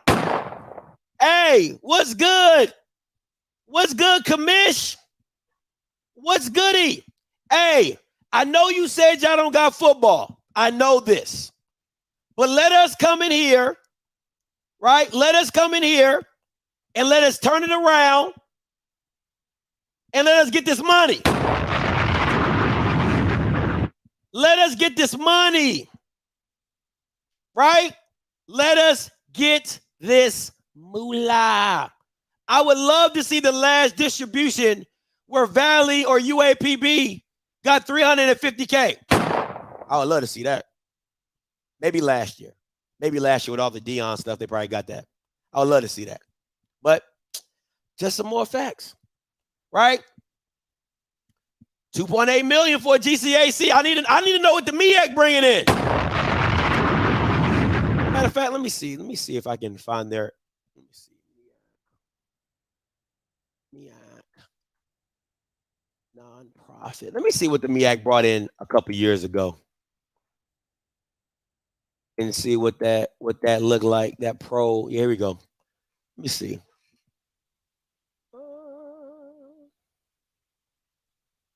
Let's check this out, shall we? Let me see what the MEAC brought in. Look like the MEAC brought in about $3.5 million. Exactly. So the Meac brought in $3.5 million, which is supposed to be a premium HBCU brand, and the GCAC brought in 2.8. It's a tough life out here. It's a tough life out here in these streets. So let's bring this around full circle. I'm about to close. All right. I'm about to close. I'm going to bring this around full circle. All right. It just seems funny to me, right, that when Grambling does it, it's a scam. When the University of Georgia does it, it's legit. That just seems very funny to me. That's all I'm saying. That just seems very funny to me that when Grambling is doing it, it's a scam. But when Georgia does it, it's legit. Somebody gonna have to make that make sense to me. Right? Somebody, and KJ, if you don't know what the scam is, you can go back up at the beginning of the show and you can, I can't really go back through all this. It's been such a long show already. Right? Once again, your commissioner says don't work with them. The SWAC sues Urban Edge, right? Commissioner says don't work with them. But it's funny to me, Georgia don't got no problem. Georgia don't got no problem working with Urban Edge Network. That just seems very funny to me. So you got a commissioner that is scaring away your AD and presidents, right? Because if you don't believe me, oh, Scotty, when did he do that? Oh, I'll go back to Fox News and I'll read that. I'll read it for you. It says, but any entity that is approaching Pepsi for media buys and referencing broadcast Swac, it has been brought to my attention that several entities have approached some of our corporate sponsors. Just for your information, Swac conference games cannot be streamed or broadcast on a national basis outside conference agreements. That's a lie. In addition, member institutions cannot grant permission to other entities to broadcast games, either linear or digital, on a national basis. That's a lie. All conference games are restricted and can only be negotiated by the conference office. That's a lie. So he poo-poos on working with Urban Edge, but then Georgia's like, yo, we good. Yo, we good. We Gucci. Whatever we can do, whatever we can do to make it happen. Whatever we can do to make this money. Because people don't see color. It is what it is. All right, let me get back to the call lines. I'm done. 0265 coming to you. Hey, Scotty. What's good? Great show again. So, first of all, I want to say this again. We're expecting people to come to higher ed or have some form of business sense when coming to higher ed, when they don't even have a business sense. And I keep telling you guys this. The conference is going to be raggedy because the campus is ran raggedy. The conference reflects the leadership of the campuses. You look at most of these schools, like you said, we brag about 50,000, but we don't close deals. Just like the gentleman says, we can have people come on campus.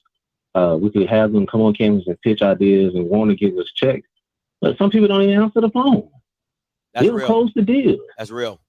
So, and then I would say this too to my state-supported schools. You guys always holler about, Alabama's getting more money than Alabama and or this school is getting that school. Let's talk about Alabama State. Remember, Alabama State went to the bond market. Some of these schools may have to go to the bond market to build up their athletic complexes. I can almost guarantee you the bigger schools in those states are doing that. If you have the game day sales, you should be able to go to the bond market to present what you're selling, to present your game day tickets or whatever you have in the bank and say, this is what we want to take a bond. But you have to have people on campus that know what they're doing. Absolutely. And that's just it. Absolutely. So, I mean, I worked in higher ed 15 years. It's ridiculous, man. You have a bunch of you have people on these campuses that don't know what they're doing. They don't know their state regulations, they don't know federal regulations, they don't know they barely know how to get a loan for themselves. Talking about getting a loan for a multi-million-dollar company. That's real. That's real.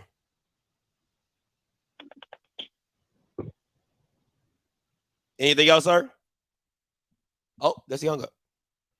All right, let me go to the next caller. 1008 coming to you. 1008 coming to you. Hey, how's it going? What's going on? What's your name? Where you calling from? Courtney, I'm calling from Kansas. Talk to me. I was calling. I have a little bit of pushback about the guy that was talking about Howard endowment. Okay. I think Howard is in D.C., one of the wealthiest.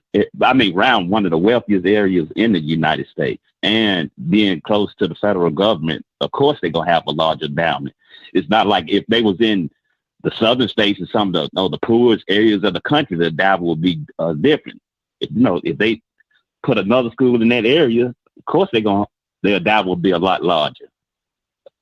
I mean, Howard just got like $100 million from the federal government just to do research. This just happened this year.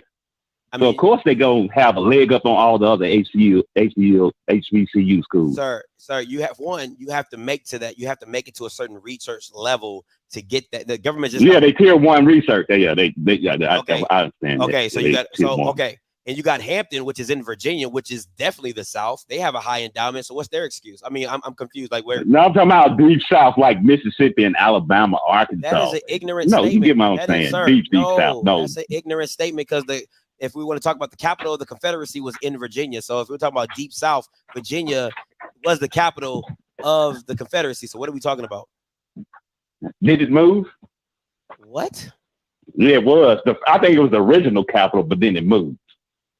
Once again, Virginia is considered the South. I don't know what. I know, but I'm just saying. I know. I'm just saying. I just got a point. I mean, I think he shouldn't have said that. That's like dogging out other HBCU schools. In Virginia, if we're being doing the best they can. If we want to be even more critical, Virginia is a commonwealth, right? So as a commonwealth, they can dictate however, like other states, right? They still have some type of. Virginia just make up shit, okay? In Virginia, if anybody's from Virginia, they understand what I'm saying right now. It's a commonwealth law. That means they can just make up some shit to put you in jail. They can just make up some stuff of all that stuff that's going on in Florida. Virginia could do that times 10. Kentucky is a commonwealth. I think commonwealth too. So, I think they're the only other those state. commonwealth states, they move a lot freer when it comes to their laws than other states. So if we're talking about what are we talking about right now? So Virginia could be the pinnacle of what Florida is right now. Yeah. I'm just saying their location helps them out a lot more. I'm just saying. That's all I'm saying.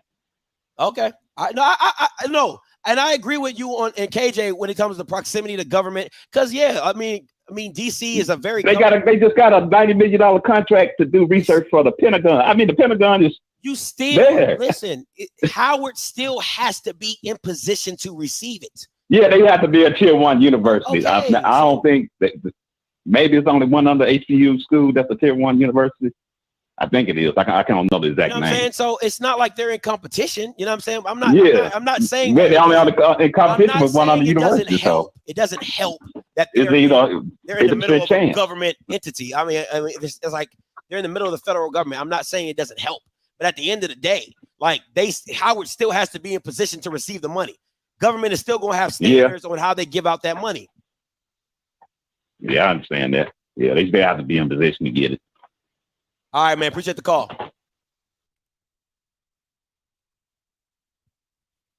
What's going on, Zoe? Talk to me. What's up, Scotty? What's good? Bear with me a second. I'm actually getting off the elevator. I don't know if you can you hear me? Bear, you're fuzzy a little bit, but I can still hear you. What's good?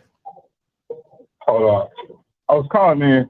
I'm at the stadium right now. I didn't tune in like I normally do, but I called in to the call-up that I was on the last time. I just want to say one thing. HBCU people, we got to be better than this. Now, I did catch a little bit of what you said, Scotty, and I always say there's two things could be true. And, yeah, you're right in the sense of, it shouldn't have to come for us to do what we have to do. But in the same token, when you know the lay of the land of what you're dealing with, that you take matters in your own hand and you do what you got to do. But twofold is a double-edged sword. We don't need to be calling in trying to rub salt in the wound or whatever the case we think it is because we did something, right? That's the first thing. The second thing is we did something because we were asked to do something. You know what I mean? Mm-hmm. As a call of arms, and we took the bull by the horns and we did it. But I also, while I was doing it, was thinking like, man, this could be a template for others to do. Yeah, we shouldn't probably have to be in the space, but at the same time, when you're in a space, you can't worry about at the time when you're in it, why you got to do it. You roll your sleeves up and you get to work. It's like, I hate using this term, picking yourself up by your bootstraps and doing it. And I hate saying it, but it's like, man, you do what you can with what you can. Don't sit here and do nothing. Like Obama say, don't boo, vote. Man, don't complain, get to work. And so, yeah, we know things are the way they are, but you make do with what you can. Take lemons, make lemonade. But instead of, I'm shocked because, I feel like more HBCUs should have saw that, you know what, them boys did that. Damn it, we could do it too. That's not to dispel what you said, because you're right too. We shouldn't have to do this because things should be different. But that's another topic for another day in a big scheme of things. You see what I'm saying? No, I got you. But be it as it may, you do what you can with what you can. And instead of like, and I'm not even capping up for the few Jacksonians just calling in like want to put salt in the wound, because that's not right. That's not right either. At the end of the day, man, we're all in the same kind of position. It's not about who's on top or who's on bottom. If I'm at another school on everything I love, I promise you I'm calling my partners. I'm saying, hey man, them boys did that. We probably can't do the exact same thing, but damn it, we're gonna do something, because if they can do it, we can do it. And we got more numbers than everybody else. So it's not about, trying to brag or stud on nobody, but it's like each one reach one. And I'm actually dumbfounded to even see certain people like hating. And I'm not saying hate on Jackson State, but just hating on the bigger picture. But I was bothered by the caller before me because he wanted to talk about our endowment. Man, I'm not going to get in a pissing match contest because, Scott, at the end of the day, your endowment ain't helping you with shit on no football game. So, see here talking about what Jackson State endowment is and what somebody else's endowment is, man, we don't give a damn about that. Tell me how that endowment is helping you win some games. Tell me what that endowment is doing for you on Saturday. So, miss me with that. Yeah, our endowment, that's not to say that our endowment doesn't need to be bigger. Of course it does. Hell, all of us do. We're not going to get no pissing match contest. It's like, man, who's the well-off broke person in a sense? But the thing is, man, get to work. Because we all need it. Yeah. So, and I'm not going to poo-poo on what we did. Man, I'm ecstatic. We did something. I can sit there and say that, man, we did something that no other HBCU has done in a social media space. No, we're not the first HBCU to get $50,000. And I'm not trying to make it there, but ain't nobody finna shit on our parade because we did something that no other HBCU did. But the same token, I'm not bragging on it because ain't no point to brag. I'm happy as hell we did it. Thank you for all my DLL family for doing it and all the other HBCU fans who donated. But guess what? We did it. And I said it last night. I urge any other HBCU to do it. Because guess what? The moment one of y'all some bitches do it, I'm going to donate to y'all too. That's real. So my problem is we missing the bigger picture. You take what we did and build off of it. Period. I'm out. I appreciate the calls, though. Later. Listen, I want to be very clear, right? I want to be very clear because I like a lot of people when I say, and me and Mr. Kimball had this big, talking point. What I'm saying, $50,000 isn't any money. I'm looking. Okay, let me say this. This is how I look at it, right? This is how I'm looking at it. Once again, not an HBCU alum, didn't go to nobody in the SWAC, don't give two shits, right? I'm looking at it like this. When I came into this space, right, and I think the most I was making before I started doing YouTube, I was making like $35 an hour, right? I'm thinking like, oh shit, I done made it. You know what I'm saying? I felt like I'm 30. I'm a GS11. I'm gonna be GS15 in about 4 to 5 years. I'm making such and such amount of money, whatever, whoop-de-whoop, right?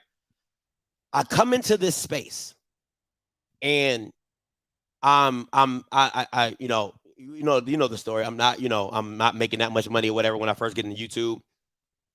I start doing the media stuff or whatever. And I start seeing the numbers that are thrown around. It makes you like when you compare it to an employee type situation compared to like ownership or whatever, you're like, yo, are Bama's really making that much money? Like I'm having conversations with marketing directors, with activation managers, and they're talking about, oh yes, Scotty, you know, we can do about it. We do about a 30-second to 40-second ad or 2-week campaign, about $200,000 for 2 weeks to show a commercial. Oh yeah, we'll do about, you know, we can, but we have a budget for $200,000 for 2 weeks, for a 2-week campaign to show a commercial, $200,000, right? When you're talking about, and they're talking about, oh yeah, you know, for the quarter, you know, I think we're able to give about 1.5 million to. I'm like, what? Like the money that you're throwing out there in the way they talk about it, because I know a lot of you understand it. Why? Because a lot of you are in those positions that dictate the money. So I'm not lying about what I'm talking about. A lot of you Bamas are in those positions when you're talking about big purchases and your company is spending $100,000 on paper, right? $300,000 on pens. You know what I'm saying? $500,000 on a corporate event, right? When I'm listening to conversations and they're talking about, yeah, we'll throw a $500,000 activation plan. And I'm like, yo, really? Right? So I'm coming from a different lens, because when you know better, you do better. So when you guys are talking about, and once again, I'm like Zoe said, he's not poo-pooing on it, because at the end of the day, they did that. And they're giving you a blueprint to do that. So I'm cool with that, right? But when you've heard conversations about what people are putting money towards, and you're like, oh my freaking God, like you're really giving $100,000 to this? You're really giving $250,000 to this? You're really giving $500,000 to this? It's just a different mindset. It's just a different mindset of what this media space is really in, and what money is really being thrown around, right? So I'll give you this, right? Because between June, from last year June to this year June, right? The conversations that I've been in that involve HBCU League Pass Plus, right? So the conversations that I've been in, that I've been a part of, or that I've sat in, I can tell you wholeheartedly, in 1 year, I have heard them probably around, I'll say about 7 to 8 million of just like activations and ads and campaigns and marketing stuff. Like that's light. That's light. And that I'm just talking about ads. I'm not even talking about the media money that's supposed to be given to HBCU League Pass that they've distributed to the members. I'm not talking about that. I'm just talking about off simply ad placements. Hey, can you show this commercial? Hey, can you put this commercial here? Can you do, like, you're talking about $7 to $8 million, right? From June to June.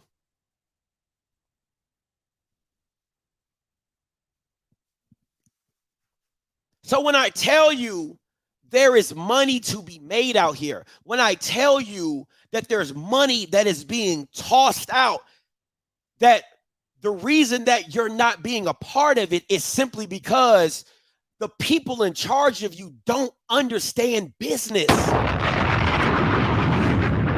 Do you think a white institution like the University of Georgia would look at a black media company and say, hey, we would like to partner with you? There's a lot of media companies that could have done that. There's a lot of media companies that they could have went to. It had to be something about them that made it beneficial to the University of Georgia. That's what I'm trying to get you guys to understand. Because we as black people understand white people about money. All the way back to slavery. They about money. However, I got to get you, use you, profit off of you. I'm about money. And how much can I get? So if you don't think that the University of Georgia, Innovation Media, if you didn't think they went into a mindset that says, how can these ninjas help us make more money? You're killing, you're bugging. You're bugging. And it's really funny to me. It's just really funny to me that I promise you this. I guarantee 100, I will guarantee everything that I own right now, that if HBCU League Pass would have done a deal with Georgia before they did a deal with Grambling or FAMU, that all the HBCU alums would look at them differently. You shoot them down. You shot them down because they went to their own people first, and then they went out. But if they would have went to the white people first and then came down to the HBCU, then you would have looked at them as your savior. Oh, League Pass Plus. Oh, we're not worthy. You've worked with Georgia. Oh, we're not worthy. You've worked with Georgia. But I'm going to keep standing on this hill. I'm going to keep standing on this platform. And you can say, oh, Scotty, it's because at the end of the day, you're partnered with them, right? You can say whatever you want. But I'll tell you right now, there is some stuff coming down the pipeline that's going to make you open your eyes even more. There's some partnerships that Urban Edge Network has partnered with that is going to make you open your eyes even more. And I'm going to just keep asking you, Bama, this is a scam. Because I remember a lot of y'all don't remember when you were calling HBCU League Pass Plus a scam. When everybody was getting on Grambling and FAMU because of the pushback that the commissioner was giving them. And that the fact of the matter that the SWAC was suing them that made them illegitimate. But you working with promoters that scam you every day. The Bridge Builder Classic, the one with Alabama State and Alabama A&M, they had a board of trustee member being the freaking promoter. Now, if that's not a conflict of interest, I don't know what is. But nobody got anything to say about that. It's just real funny to me. It's just real funny to me. How, at the end of the day, Bamas love to talk trash about everybody else, about what they not doing or whatever. I don't know. Yep. Keep chasing. Keep hope alive with ESPN. Keep hope alive with whatever entities that you like. Be a part. Listen, if that's your prerogative, that's your prerogative, right? But I'm gonna keep explaining to y'all. One day y'all gonna understand that the commissioner don't know what the hell he's doing. I'm gonna just keep it a buck with you. You can say, how do you feel? I'm gonna tell you right now, the commissioner don't know what the hell he's doing. Sandra don't know what the hell they're doing. They don't. They don't. And the reason is because they don't understand media. They don't understand how this business works. And they're not hiring people beside them that know how this business works. You got an Andrew Roberts. He don't know shit. You got the guy that came from Alabama A&M. He don't know shit. So what are we talking about? Sanja just hired the guy from Alcorn back to the MEAC. He don't know shit. It is a buddy-buddy system that is keeping you stuck in mud. It is the ultimate homeboy hookup that is keeping you stuck in mud. It don't make sense. but you're cool with it. But you're cool with it. Oh, Scotty, you're being too mean. Oh, Scotty, you're doing this. Oh, Scotty, you're wrong. Listen, man, I'm telling y'all, there's money to be made out here. It's money to be made out here. It is money to be made out here. And I just hope that y'all get it. And the only thing I ask, man, real talk, is that, and I'm going to get up out of here because of this. 3156 coming to you. Hey, calling you live. Hey, what's up, Sky? This is Jordan calling from Delaware. Talk to me. Hey, man, listen, you right on the dot with it. Because, I mean, like, you already know my situation with my school, you know, Delaware State. And it's just how many times you try to break down how important media is to HBCUs. I mean, they complain like nobody talks about them, or they always love to bring up money, but there's so much stuff where it's just effort and not money. I mean, like you said with my situation, places want to do advertisement for them. They want to do a sponsorship with them. They don't even want to answer their emails. Come on, man. Like, it's stupid stuff like that. Literally. And I mean, and it's so annoying and it's sad because it really gets to a point where some people just like accept it like that. Some of these schools will never wake up, and maybe they need to really, it's just an ego trip, you know, because there's a lot of students that I've seen at other HBCUs, you know, try to talk to these people who want to help them market, you know, and with their media and try to show them.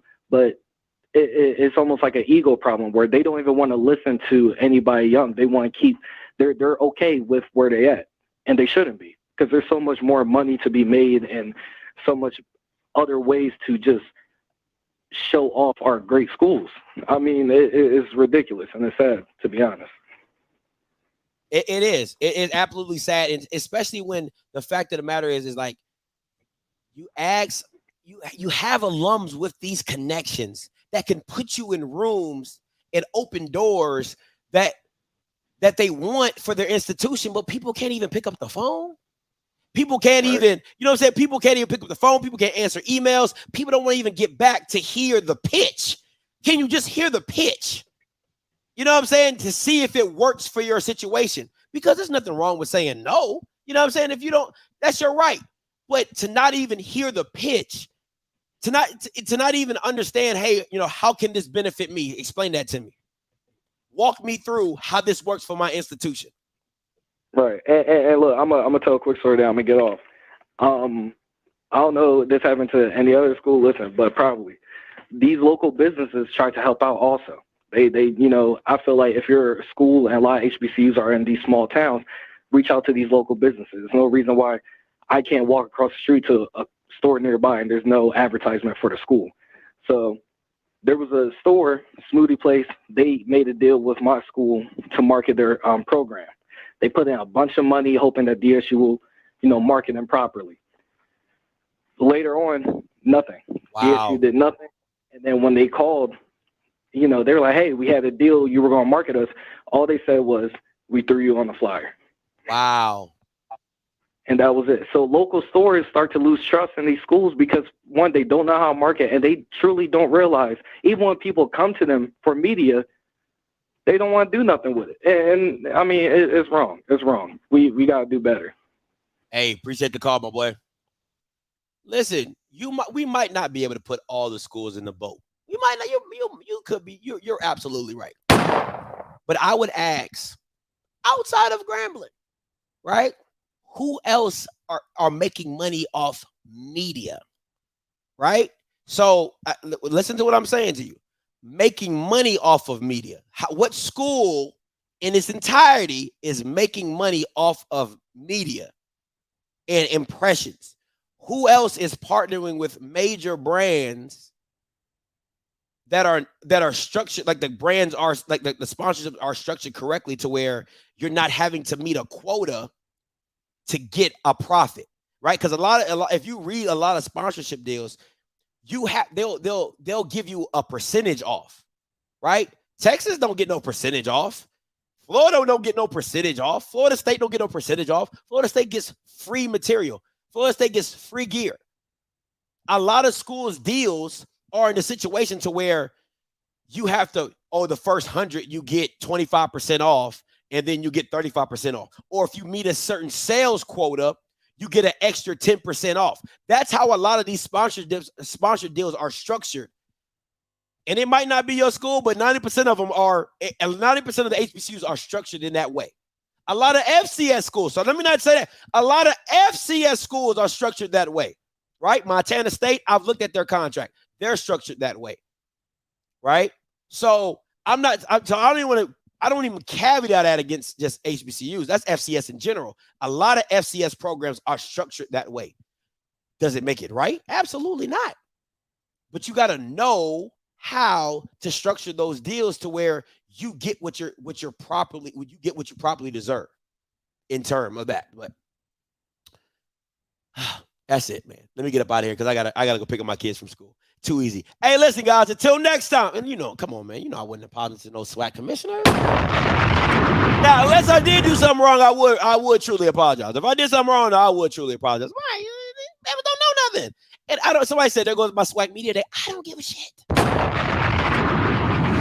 I'm not trying to go to a Swac Media Day, right? When they got a crumpled up banner in the background, you know what I'm saying? And you can barely ask any questions.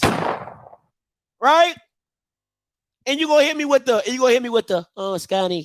Scotty, you don't want to go. You're hating, you don't want to go because they won't invite you or you're not invited. Okay. Can't be invited everywhere. Listen, I don't mind white people. I'll happily take my ass to the SEC Media Day. I'll happily take my ass to them. It don't bother me. I'll be right there. Scotty from Offscript, question for you, Nick. I don't give two shits. You know what I'm saying? So y'all can miss me with that. And at the second time, I promise you, before it's all said and done, before I lay this mic up, right? Before I lay this mic up, I'm going to get invited to a Swac Media. Now that you've kicked me out, the only way I'm coming back is if you invite me. I need a personal invitation, right? I'm not coming back. I'm not going to a Swac Media Day until I get a personal invitation. That's how I'm feeling. I need somebody, because you can reach me when I'm doing something wrong. When I was showing the game, you could definitely call my phone in, right? You can email my wife then when I was doing wrong. So until I get a personal invitation, I'm not going back. I'm never going to a Swac Media Day. And I'm going to stand on that. I'm going to stand on that. And I mean that with all I love. But hey, every school in the SWAC invites them. Every school in the SWAC is not going to invite me. Trust me. All right. Every school in the SWAC does not. So I need a personal invitation. I need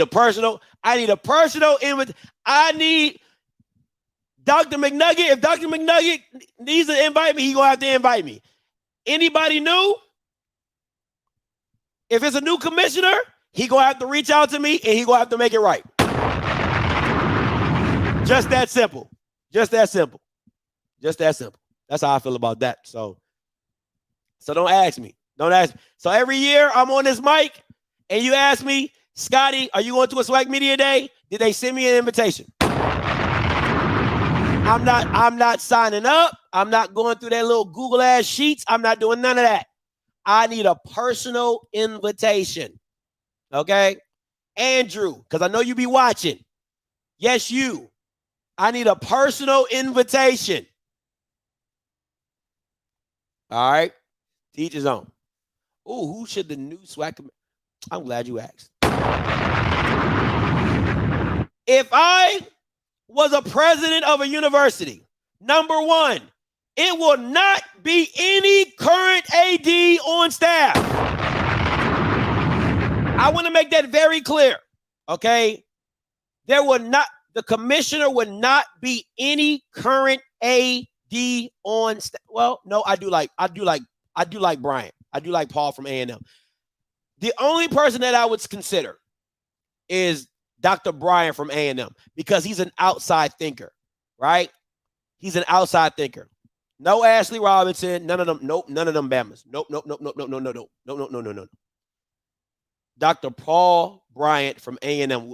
He wouldn't be my first choice, but if it had to be a SWAC guy or a SWAC, somebody in the SWAC, I would go with Dr. Bryant from A&M That's the only AD that I will elevate to commissioner.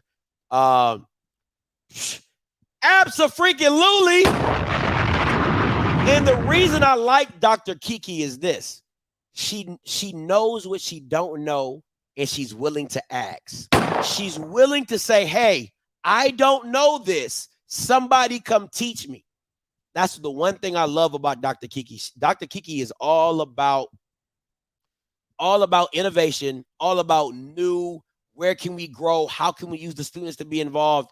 Dr. Kiki Barnes will be an absolute gem as the commissioner because she knows what she knows, and then she knows what she don't know.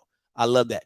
But my personal opinion, if I was trying to hire somebody, I would hire somebody that has had sales experience in a major league, right? So if it's the G League, if it's the XFL, if it's somebody that has had marketing, that has done marketing, has done business at the major institution level. I'm not talking about nobody that's, got a new floor at Prairie View.